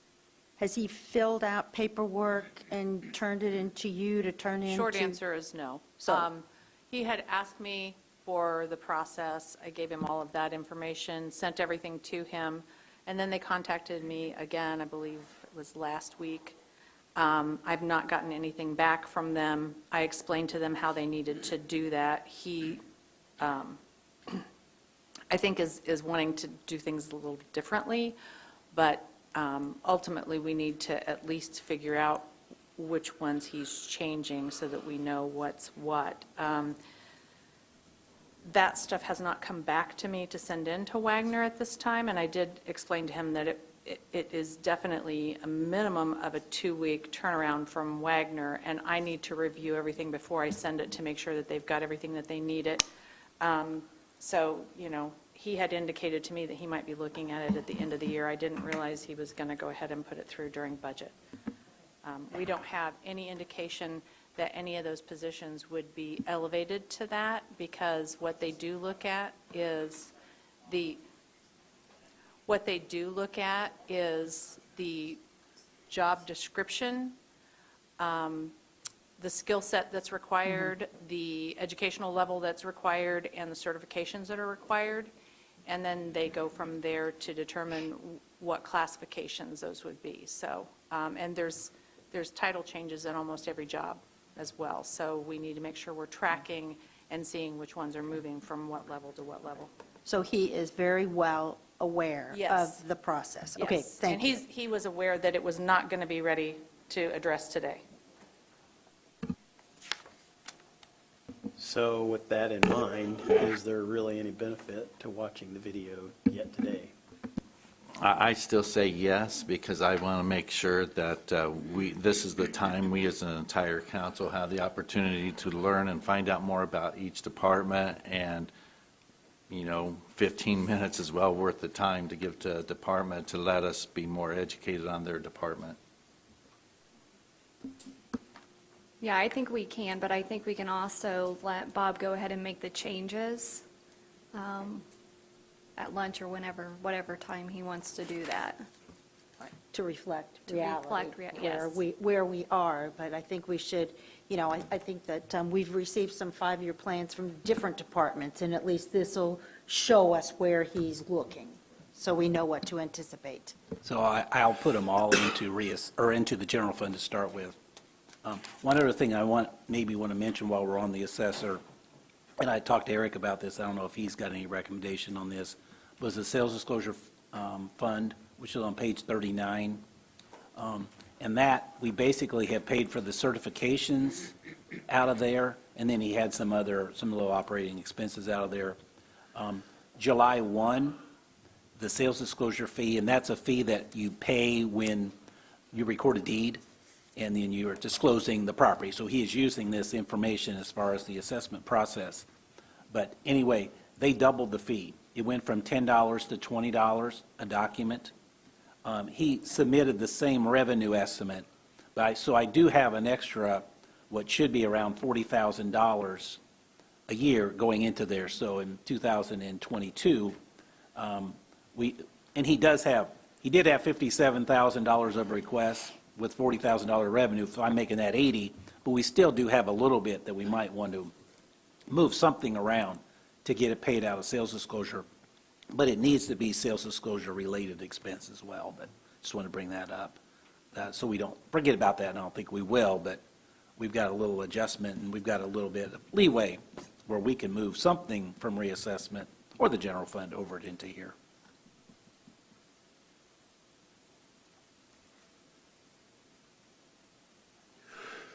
Probably could.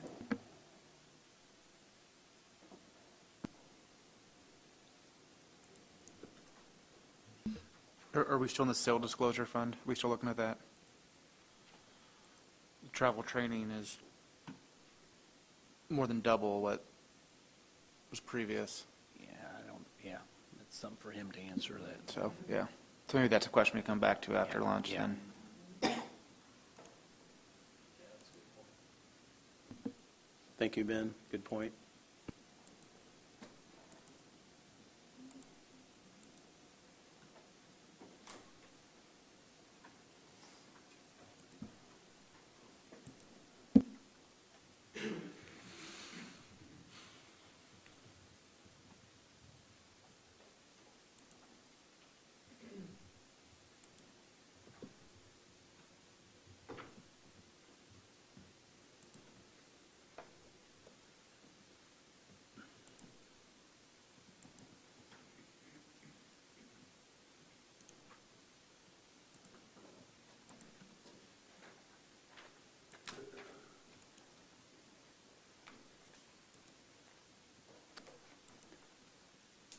So, I quickly was trying to put this in here, so make sure I'm doing this right. Now I'm trying to get the total of what I submitted, which was the 6%.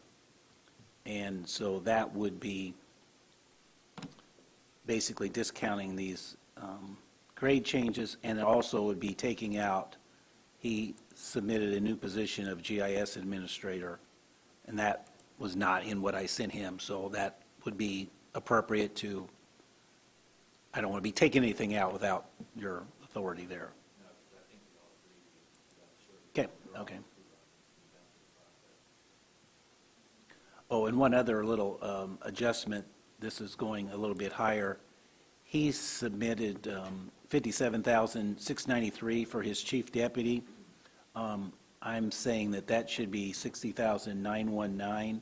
One of the recommendations of the Personnel Committee, or a little offshoot of the Personnel Committee, looking at the elected official salaries, was increasing the chief deputy pay from 75% of the elected to 80%. The $57,693 was the 75%, so that one should be increased.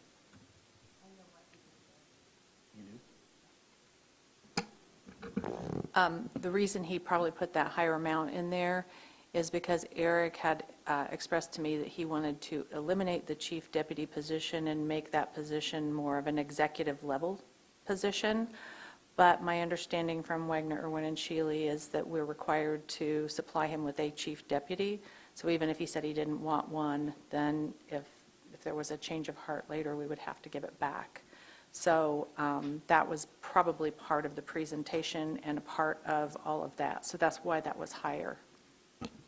Yeah, he was, maybe I shouldn't be saying this, but this is what he mentioned to me about, if he's got to have a chief deputy, maybe he would put it into sales disclosure fund and not fill it. That way, it was still on the books, but there wouldn't be the expense of it. Yeah, I don't know that we got that far Yeah. into the weeds with it because I didn't think it was something that we would be doing. So that's what it was in there for, though.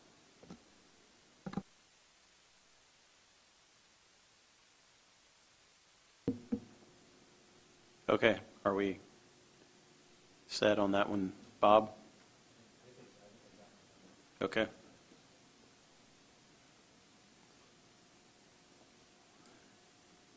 Okay, anything on council? Anybody have any? Yeah, I just got a quick explanation here. Maybe, I think Shirley can answer it. I don't know if I missed a paycheck or not. 2000, I think I got the answers also, so I'm not trying to be disrespectful. 2019, we had about 98,000, and in 2020, we went down to about 96,000. We had vacancies That's in, what I just- from Brian, Alana and Brian. to answer my own question. And now in '22, we did make an adjustment based on the AIC book. I don't know where I've stuck that little thing now, but, so we did increase the county council salary. Is this the time to talk about that, the I'm looking, salary? it's a AIC, Change. it's called AIC. But I moved it. Oh, yeah.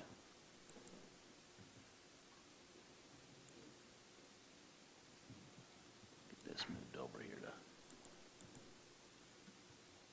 So this is what our body was looking at, where we are standing compared to other counties our size, and, or even counties, you go down, the 3 counties lower than ours are in the 20s for county council, and so I'm not sure I remember where we came up with the number for, was it, okay. So it's a 14,000, we are, us in St. Joe County are kind of like the ducks out of water. They're getting through the biggest 12 counties.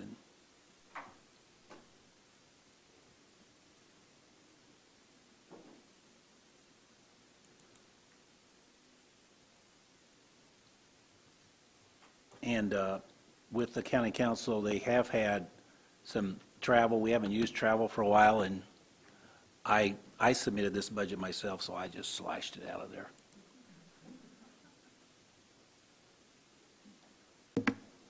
Okay, unless there's something else, we'll keep moving. County Commissioners. Kathy, do you have notes? What's that? Just keep moving? Well, if you want to keep moving, that's fine, but I made a mistake. No, I wouldn't. I was talking about moving on from council. We're moving Oh, on from to council, commissioners now. okay. Oh, I'm ready to move on from commissioners. Okay, I mentioned on commissioners, there was $250,000 that didn't get entered under other professional services that was in their request, that was just my fault, so it didn't get entered, so. That's not going the right way, Bob. No, now we were closer before we started. Kathy, did you have notes from our meeting? Yeah, there's really not much for the general fund. It's for EDIT and CUMCAP, and those are the But others. could I ask, what is that $250,000 for professional service? We didn't have it last year, and then you got an additional, and I thought that was part of the CARES Act money.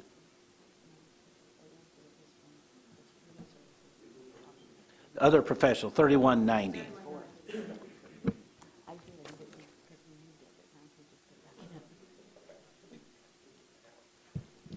Bob, you can leave that out if you want to, because if you remember, we put that in the other professional services and EDIT.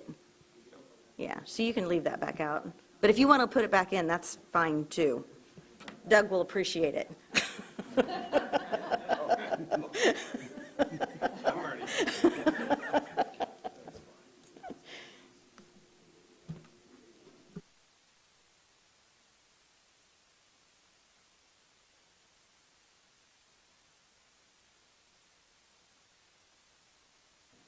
down in the 3930, that's the tax levies, and that is like, well, mental health, intellectual disabilities, community health clinic, and we get some of those numbers from the state a little bit later, and this was after the budget was in. So 2313780 should be the appropriate number in there, so that's a little bit less than, not substantially, but I have to make a little estimation when we give Paula the numbers that.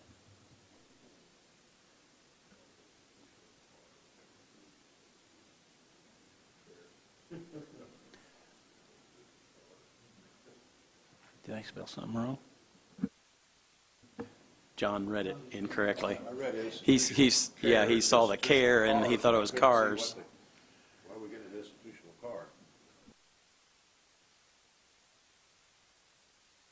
Anything else there? Do we want to look at the others later? Okay, let's go through Eat It.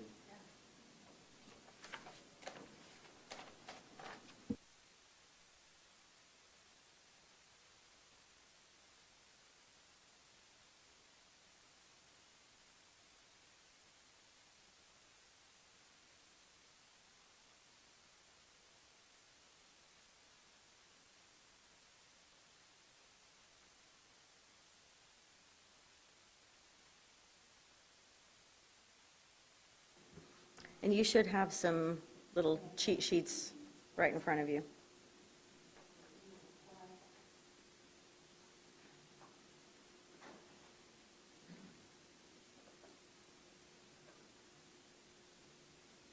I didn't give them what they had agreed to put in public safety lit.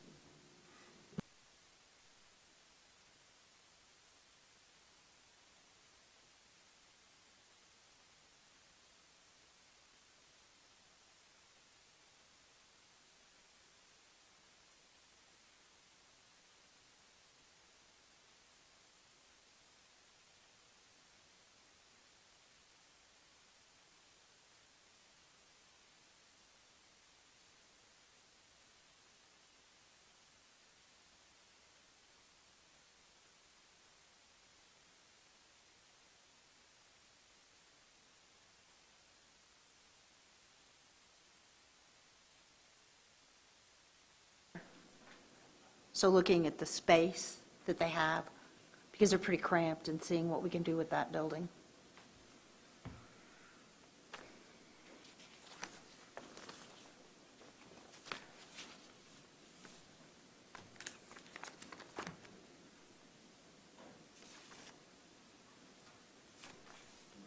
Any other questions about Eat It? Bob, you don't have anything, do you? I have a couple of things. One of them, again, my workers' comp. I think this is 3,400 should be sufficient under the 9410 employee insurance. And we did receive the revenue estimates from LIT.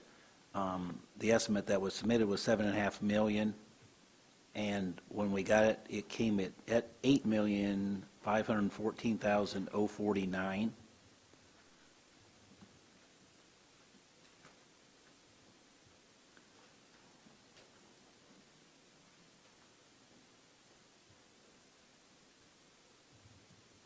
And one thing that I'm not sure, I don't even have a real number, but one thing if we really needed to cut, and this isn't one you really need to cut, health insurance at $100,000, they submitted the same thing we had last year.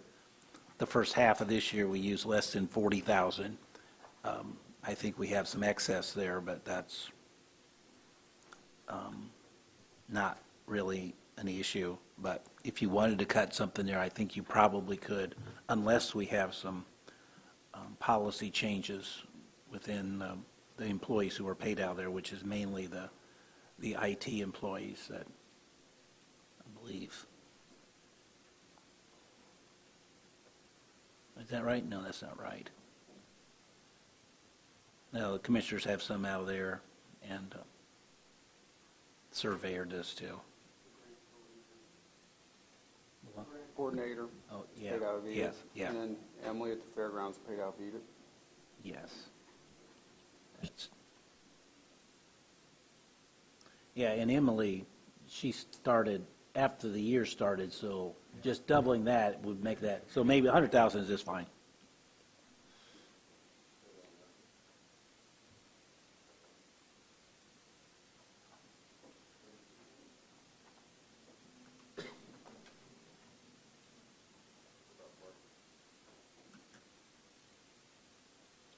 Where you at?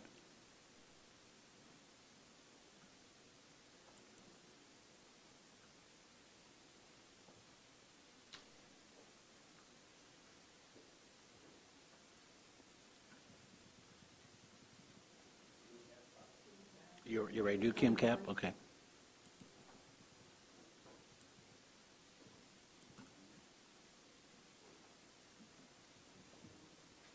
Is it 41? Did I not change my page numbers on there? Are those all wrong?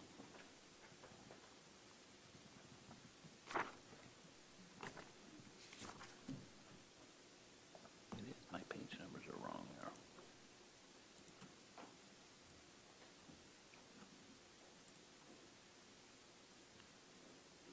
People good to go on this, unless somebody has any questions. Bob, any commissioners, any comments?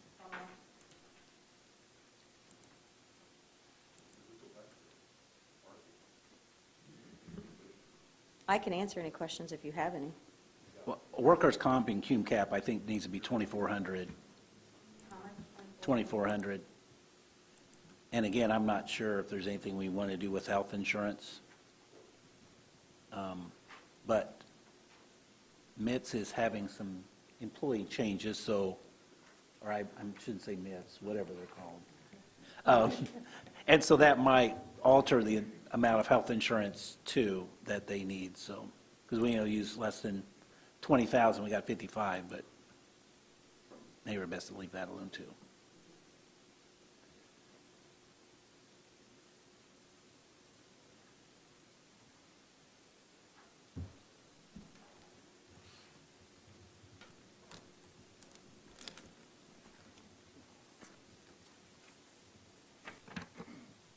Hey, Bob, have you had, Julie's not in the room, is she? No. The 100,000 for election equipment, is that going to be necessary with the grant that we received? Or I think she might have needed that for the, What number is that? the poll books, yeah, the e-poll books. In I can't remember if that grant covered the e-poll books as well. I don't think she was sure she was going to get the grant yet. Well, she got the grant for the equipment.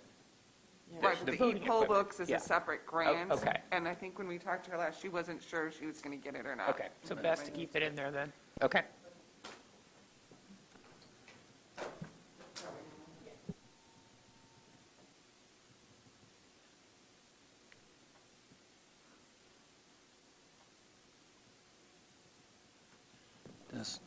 What are the plated vehicles? That's not the cars, is it?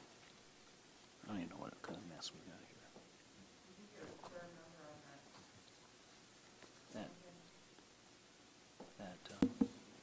What number are you looking at?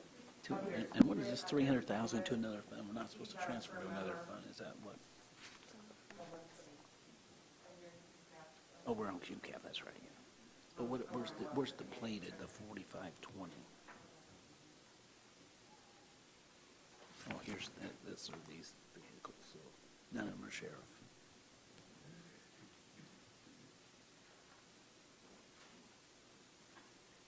Yeah, so that's. Were you specifically talking about EDIT, Lisa? Yeah, everything for Edith. Okay. From the aerial. We've got a firm number on that now. Which line is it? Professional services and then do it, CIS. 3190. Yeah. From 172, we're doing 138, right? Correct. So We got firm numbers on the aerial, so it's down to 138.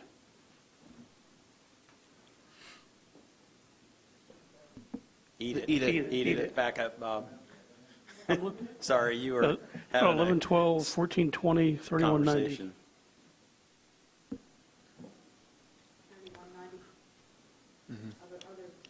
Right there, the 172. You can change that to 138 even. Right, is that the number? Yeah. Okay.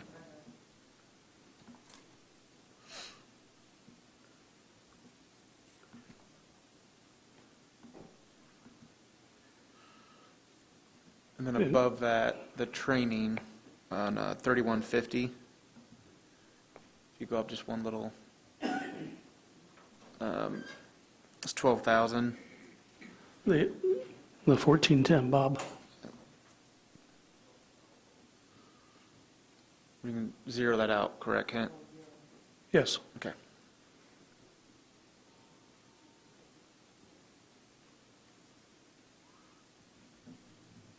Those were the only changes as far as DeWitt's concerned that I had. Did you get those, Bob? Okay. Thank you, Kent.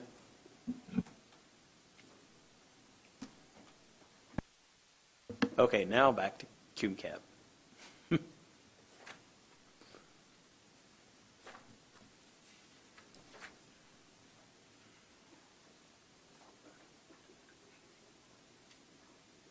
Which?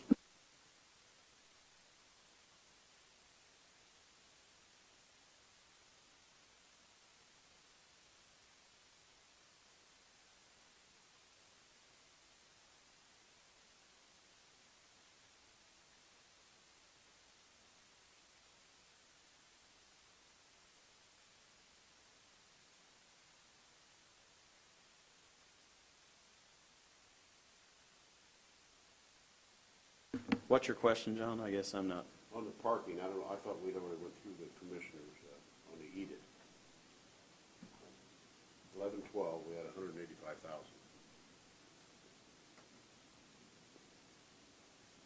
Uh-huh, yes.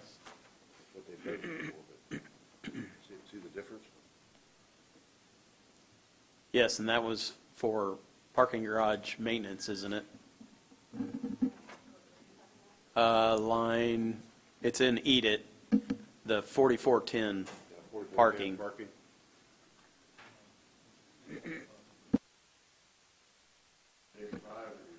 This says Hyatt Drive and the Midway lot, right? Isn't that what we're looking at? That includes the fairgrounds fencing on doing the backside where you're going up Hyatt Drive into the new taco building, replacing that. That's like 100, that's the whole thing in it, Tony? So, Yes. well, It's for that specific project. It is for that specific project. that will have matching fence all the way around the fairgrounds. If you went on the Hyatt Drive, that stuff is rusted and starting to fall over, and it's to upgrade it. Right. That's why.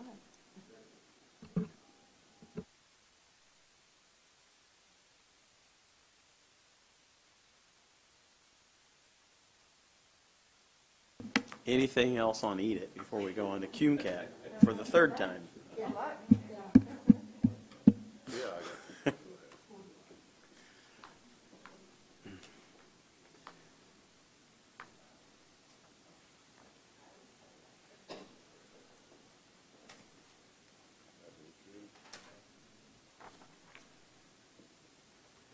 Anything on CUMCAP, Kathy, that you had notes of? Okay. Anything else noted by council? Okay.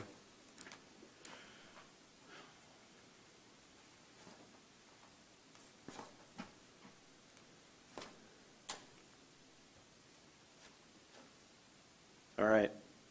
What else? Might want to throw in about CUMCAP. The revenue that I coming up with using my numbers, knowing that now the assessed valuation, then this is not a major change, but increasing the property tax from $2,007,000 to $2,021,000.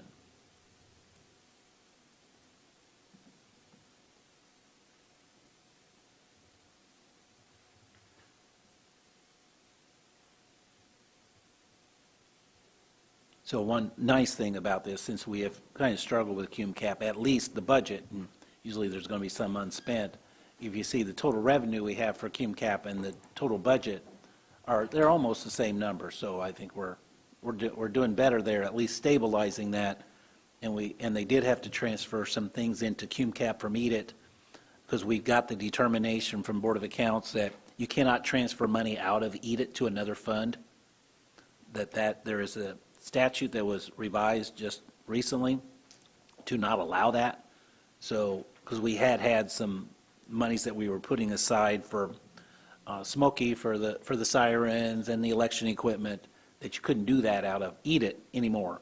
So those were transferred, and those are up. You see that out in, transferred into another fund, I believe is what the 6,100 under the commissioner part of it. There's 300,000. I think those were those two projects. So we had to move some things into cum cap, but luckily we're able to do that this year.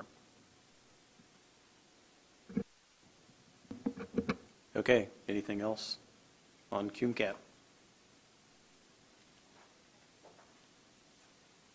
If not, are we ready to go back to general fund, or are we still needing to go through? I see that on one mother low.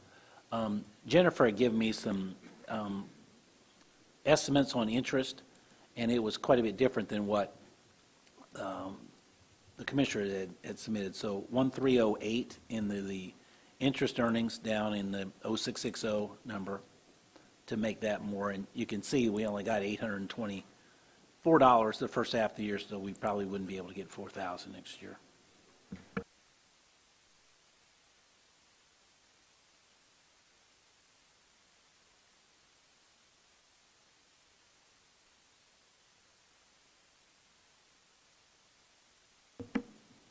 Okay. On to HR, and then I don't see anything there unless I'm pressed. We'll move to maintenance. You need to reduce one of those. Oh, Because okay. the full-time employees, the administrative assistant was not created, so that one can be reduced by $38,858.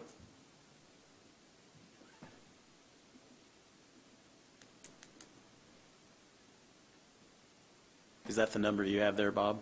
Okay.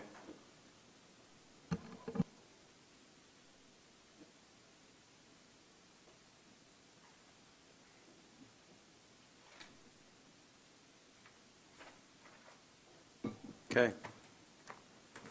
Maintenance. Page 17.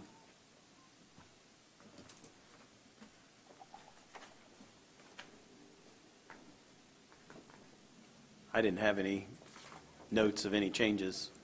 There was a electrician position that was requested and including in the budget. So we can cut out $53,038 out of that request. But the two positions for TCCO were added, correct, Bob? They're in there.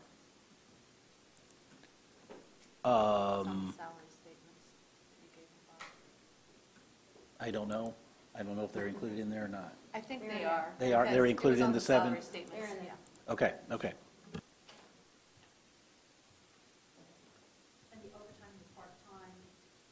The overtime and the part-time budgets that have increased, is that because of adding on the new building? Okay. No, when I was just glancing at the full-time employees, it's going from last year at 60, we're adding two full-time employees, and we only moved up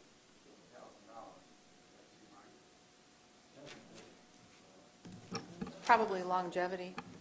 Well, It doesn't seem to go, but, oh, well. Two some employees leaving. would be more than Wasn't it from some 50. leaving and some coming? That's longevity.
But I don't know if those numbers were inserted in there, if that did go, if that may not have carried over into the budget. If those were inserted, because if they're red like that, that wasn't something that I sent to you. You had to have inserted those, I would say. And to make sure, with this one, it's a little different because you have to be pulling out, we got the different departments within here. We'll check that and make sure, because it doesn't seem like mathematically adding 2 positions, it would have gone up more than that. We'll check that out.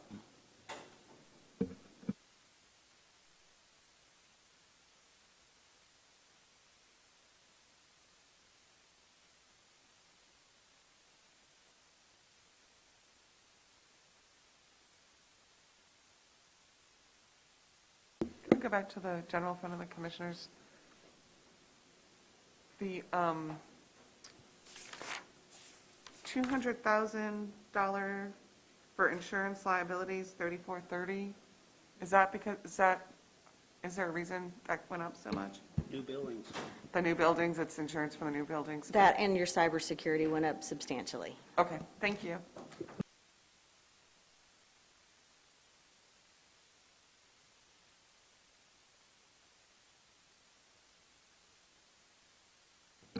But did we have that in another fund before? Because it didn't go up substantially to go from 16,000 to 200,000.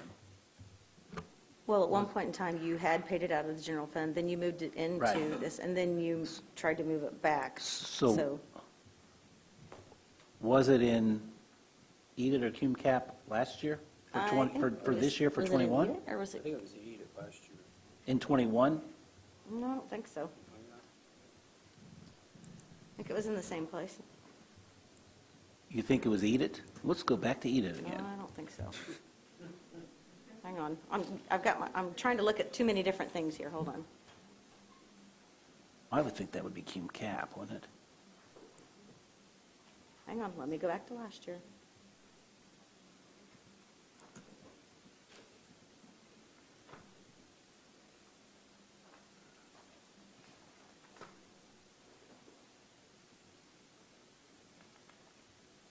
Well, there's liability. It was not there for 21.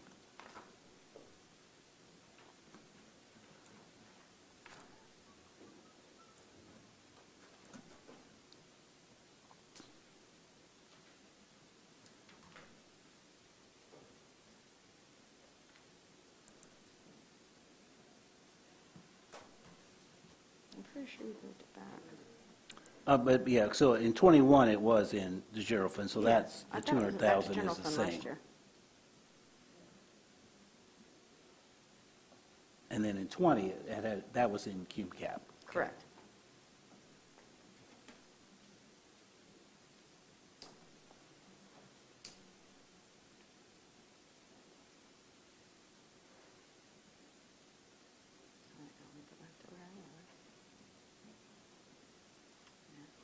So, Lawrence, you're going to check on those 2 positions, Bob?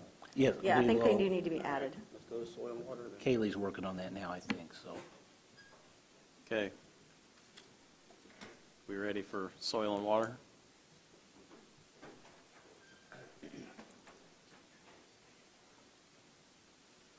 Kathy, did you want to introduce our? Hi, I'm Lene Woods. I am the new Tippecanoe County Soil and Water Conservation District Administrator as of January of this year. Currently, we're not asking for anything more than what you guys have given us in the past. Coming into this new position, I am kind of assessing where we're at, what we're looking at, and in the future, depending on what I find and what some of our grants are bringing in, personally, we may be asking for more, but at this time, we're not asking for anything. And you're predominantly looking at potentially in the agency support area? Yeah, we're looking at, okay, yes, we're looking at potentially some more agency support and/or a new position in the future. Right now, we only have 2 full-time positions. From my understanding, last year, it was approached that we have, like, bring in either a new position or change some different titles. Currently, we're not sure if that's needed, how we want to assess that. We currently have a grant position that we went out and found. The grant is for 3 years, ending in October of 2022.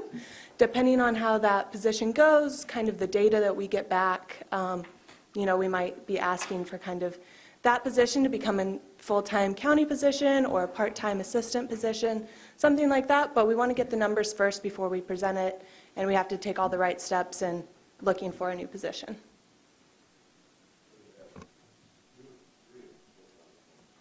We have 2 full-time employees that are paid through your budget, and then we have a full-time grant position that we went and got money for to pay for that. Tony's number should be 796. Pardon me? 792. Through this, yes, through full-time. That's without taking. Yes, sir. Because I sent him on this.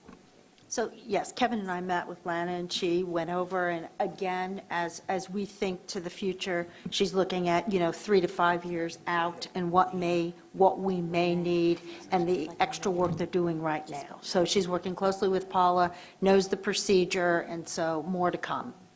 Thank you. Thank you. Okay, moving on to MITS. Do it. Uh-oh, Kent's coming up, and he's even got his computer. That's bad. Bob? Before Kent ruins everything. Okay. I have the number for maintenance. It should be 796,592 is what I believe. That's minus electrician. That's minus the electrician. Kaylee can probably confirm that. 796,592.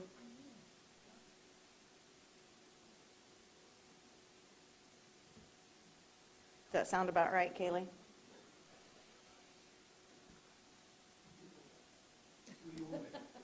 Thank you.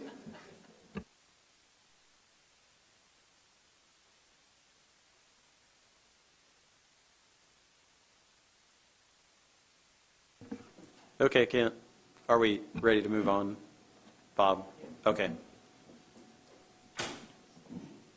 That looks good. You're good? I've got no changes. Thank you. I got changes. Okay, Ben has changes. Ben has changes. Just kind of give council just an FYI, the increase in full-time employees, because 2 new positions are there, just to help clarify that.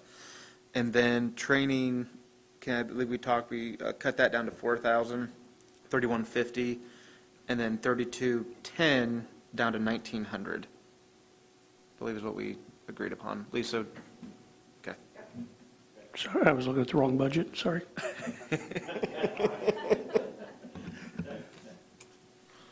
Okay. Any questions for Kent?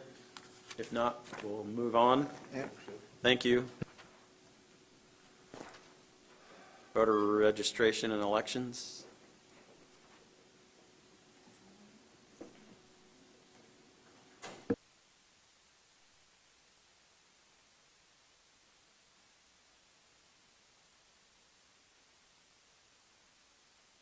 Do we want to wait for Julie to get here, or do we just want to? Oh, do you want to wait for Julie? I don't know that we need to for this. No, I don't think so. One of the things she was going to check on was the professional ballot prep at 60,000. She believes this will be less. And when we met with her, she was going to check on a few things. So we may need to send her a quick note to see if she's confirmed that number, whether it will be less or not. But that one may be going down. And I do want to say that she did compare when she put together the 2022 budget, she looked at the 2018 election. So she was actually trying to compare similar elections.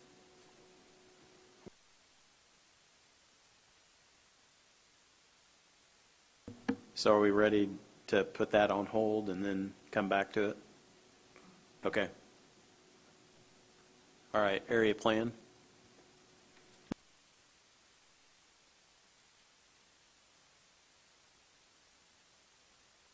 Do you have any changes on area plan? Believe everything was pretty much the same. The only thing, and I remember when I was at that meeting when they talked, David hadn't done a budget before, and he pretty much had a flat budget, but he was picking out the net budget, like if you get down to 3190 is one of the first numbers I'm looking at, the 10,293, or 273, I thought that he said we could at least, well, I'm not sure, not go down to 500, but if you see the next one, travel and training, 8,014, he encumbered $14. I don't remember what he said about professional services, because the 10,273 is a lot higher number than, it's what we ended up with the net budget this year, but we started with $500, and then we had to give him an additional appropriation, and that wasn't for the conversion of having Sally and David at the same time, was it? I just wonder about that. That seems like a big number, the 3190.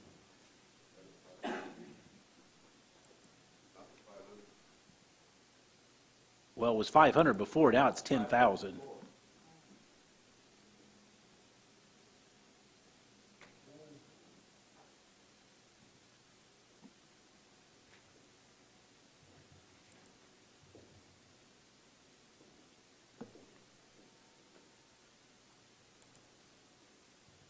And I hadn't marked that, I think, from when we had the meeting with him, but I didn't take a note as to what.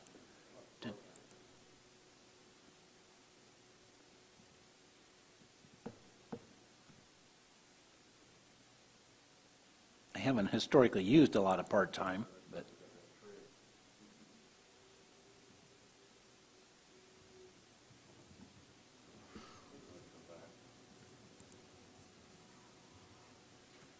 Will David be here later, do we know?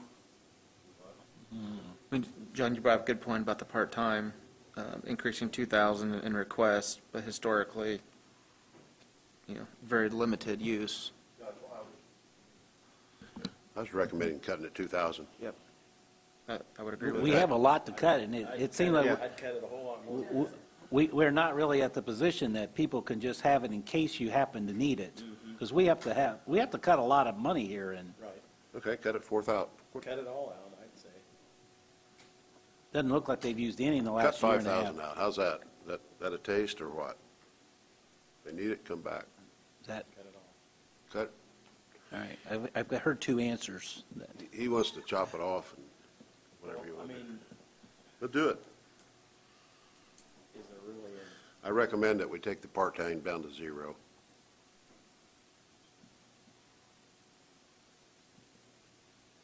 Sounds good to me. Is that everybody's council's wish at this time? All right. And any action on the professional services? Well,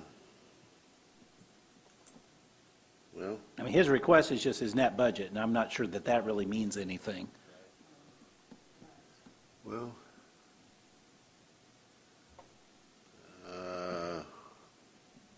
2020, we had 28, so I don't know what that was about. So where are we now, 12.4?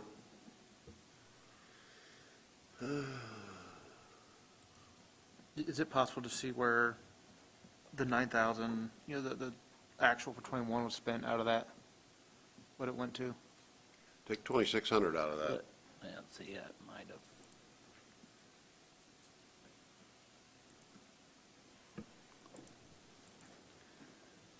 We still on I think- professional I think services? Yeah. Oops. He's looking at where those numbers came from. I think unplugging downstairs, that, I'd drop it 26. Cut it down to 25 okay. at this time. Don't worry about flatten my tires or anything.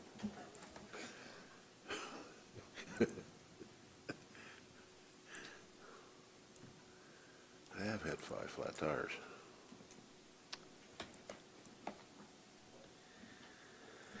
That was going to the Mercer Group.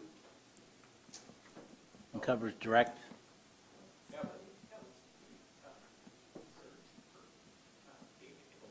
Okay. So we could cut that even more than, right? I mean, there's no need for a search firm. Put 500 back in there? Well, his request was, he basically, he thought he was just doing the budget, there was no change. He just took the net budget we had for '21 and requested that for '22. But '21 was then extraordinarily high. So the only thing I don't know if he's watching, but I think we probably need to confirm with him because we were planning to do an additional appropriation for the fees for the search firm. And then Sally had mentioned that there was something that they did not do because of COVID, that they could use those funds instead. So I'm not sure that you can cut professional services. I'm not sure who, I know Jody's their council rep, I'm not, oh, it's Lisa. Did you? Why that? Oh. That's weird. Huh, okay. Yeah. So I don't know how your discussions went, but I think that there is something that they typically spend that on that they did not spend for last year for some reason.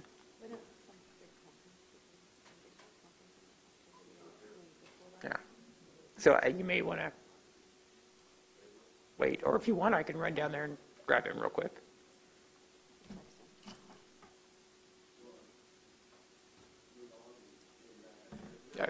I'll run down there.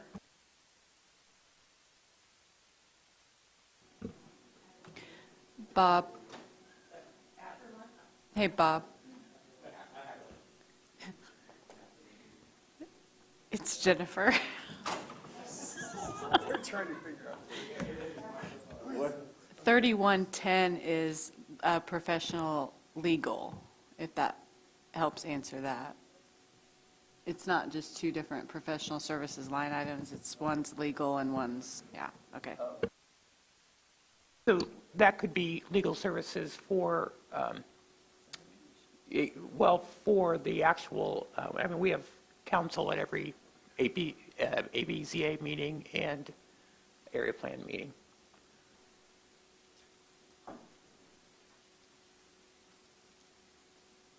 No, other way around. Oh.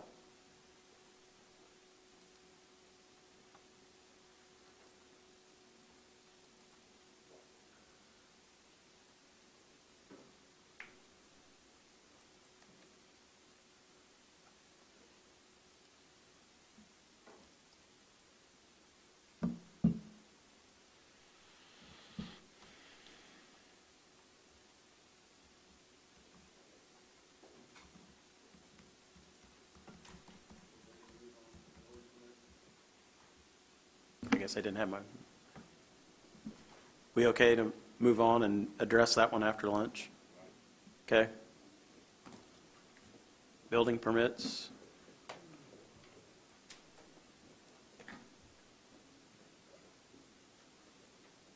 You have anything in there, Mike? It's the same budget as last year. It's better than the wages. Did you mention about another employee maybe later on or something? Didn't write myself down.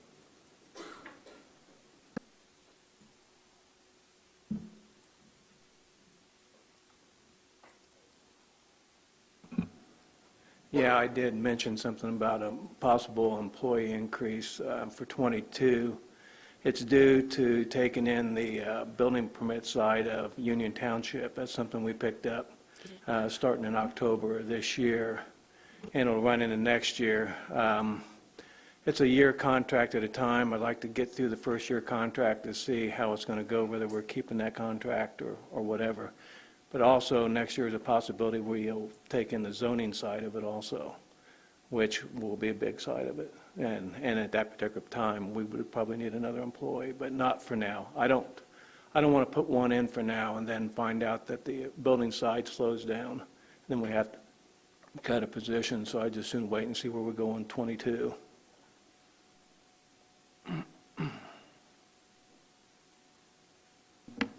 Okay, thank you, Mike.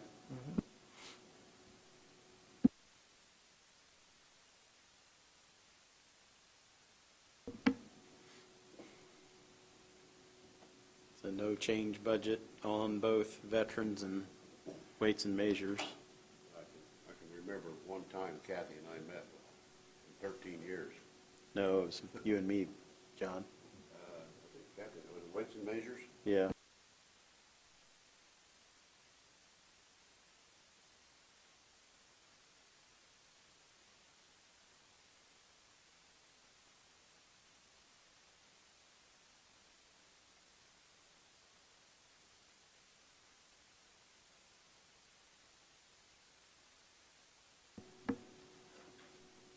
Except when Randy had something about the flag. Yeah. Okay, moving on to the villa.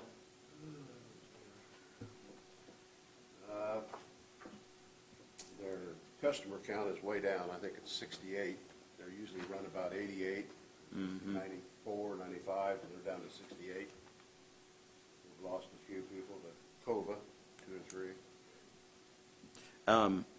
The one change I had, Bob, was on 3610, or no, 3620, excuse me. Cut that 5,000. Right.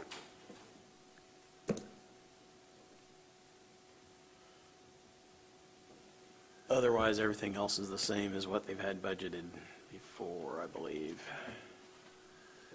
She did express that, how to say this, she's having a hard time,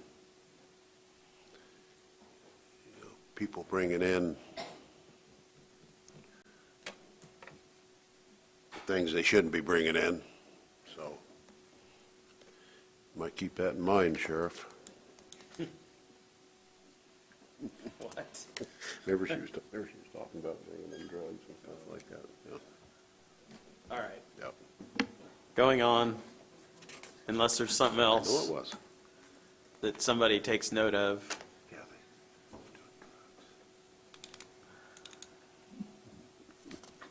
Carry home. The couple changes, part-time 1130, we can reduce down to 100,000. And then just a couple comments here, just to explain some changes. On 3140, the counseling consults, our rate has increased to about $2,000.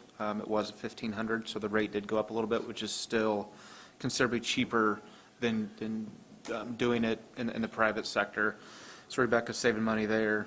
3150 has merged with 3210 to have one fund item, so that's why it's 0 now, and there's a little bit of increase since you can add the 2 and the 7 together to get the 9,000. But outside of that, everything else is pretty status quo for carry home. Thanks, Ben. And juvenile alternatives. Nothing there. Yeah, no change here, just an increase in wages and then the subsequent domino effect.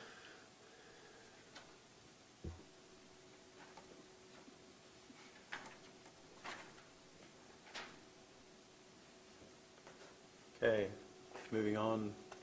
Parks, see Randy back there.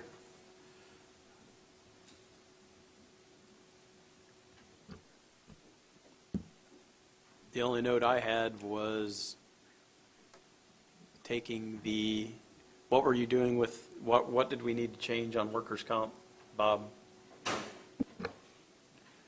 Since this one is in the general fund, and we have a line in general fund, and we're doing it through payroll, I know I talked to Alan a couple times about this over the years, why we always have had I think there was a different, I don't know if it was a different policy, but if we're doing it all as self-insured, if we're going to have it in the 9410, I would think that we can take this out, because we would just be paying for it out of there. Do you know why this was ever said? I was thinking it was a different policy. It seemed like from talking to Alan that it was. Yeah, we had to previously. pay, I think, pretty much because sometimes the Parks Department might be on the peripheral of regular county business, maybe, but I do know, had to pay Mitchell Agency separate, so. I don't know if Shirley would be able to add to that, but I don't know why we would need it here I'll now. double check with Kim during lunch, but I don't think that's going to apply anymore. I know that the parks rate was higher because of the code that they have them over. There's a higher chance of injuries, but I don't think that's going to be there. I'll double check with Kim. Thank you, Randy. Any other changes? Okay. I was impressed with Randy when we had our interview. Randy, would you want to tell the body how many years you've been with the Parks Department? This will be, well, just over 32 years. I started in '89 as the Battlefield Park Manager and have been able to just kind of climb up in responsibilities, and evidently, whatever happened, the park board decided they chose me to be their superintendent. So it's, you know, I've worked under Ron Dye, who was there for years, and of course Alan Nail, that I know most of you know. So obviously both of those guys are going to be hard to follow, but you know, with the park board that we have and the staff that we have, we should be in pretty good shape. And obviously, thanks for the support from the council, commissioners, and everybody else. We do appreciate it. Thank you. Randy had a lot of great respect for his predecessor. He had great praise for Alan Nail, and tough shoes to follow, but he can do the job. Well, let's hope. Yeah, you will. Thank you. I think you ought to really welcome Randy here since he's really brand new, and maybe take 50,000 off of buildings and you know, just tell him welcome. That'd be a warm welcome. Well, I didn't turn my back, but I believe that was David Byers. And I think what was understood was the commissioners probably were going to give us an influx of $500,000, as I remember that. Oh, okay, I must have got that wrong. Thank you. All right, thank you, Randy. I thought Paul was going to have a heart attack there. Okay, county extension.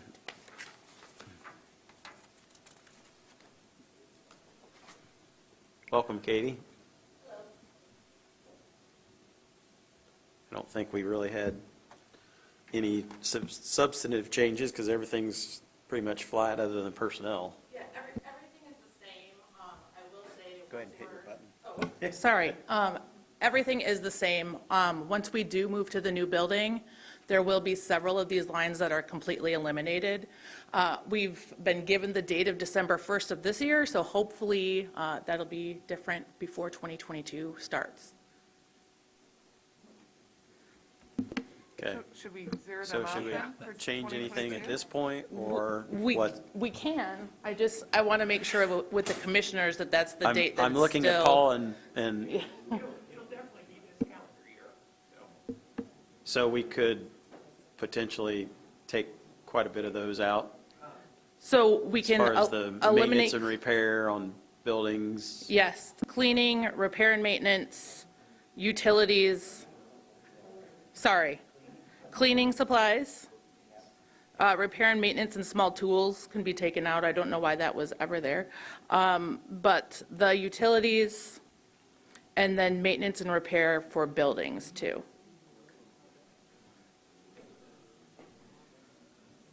That will also cut down a little bit for overtime pay because our night cleaner right now is paid from that budget. Do you recall, Katie, how much that was? I think that we're going to cut it down to 6,000. Okay.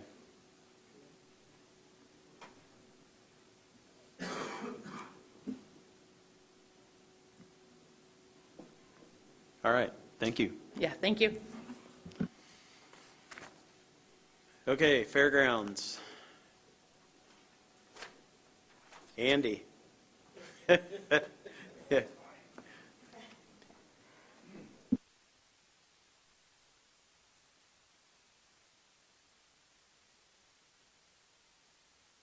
Good morning. Any substantive changes? I can't remember that we did make any big changes. But we added another employee. Yeah, we Yeah, need that's to what make I that was- one change that. There we go. That looks better.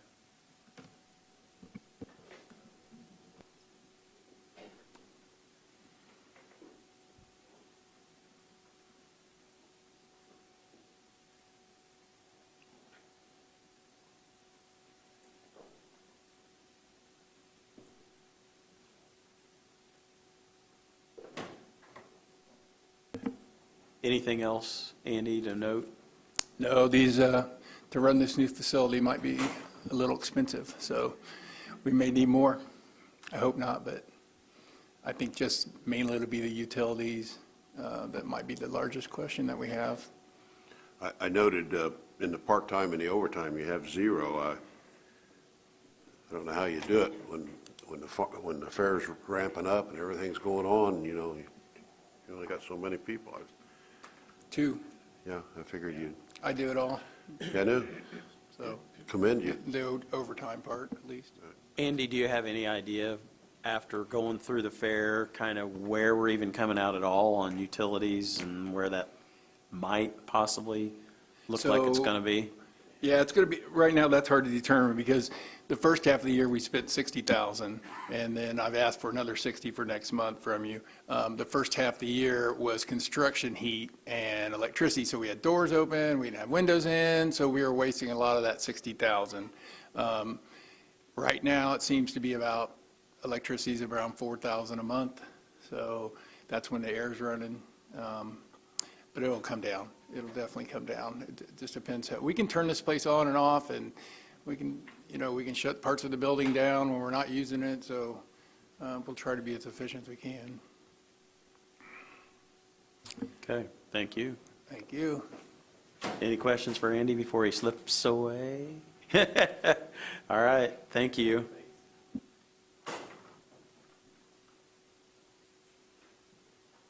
Do we want to tackle coroner now, or do we want to wait until after lunch?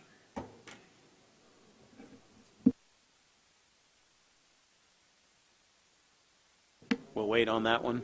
Do we want to go ahead and break now, or? Yeah? Okay. So we'll break now. We'll come back with our movie time at 1 o'clock.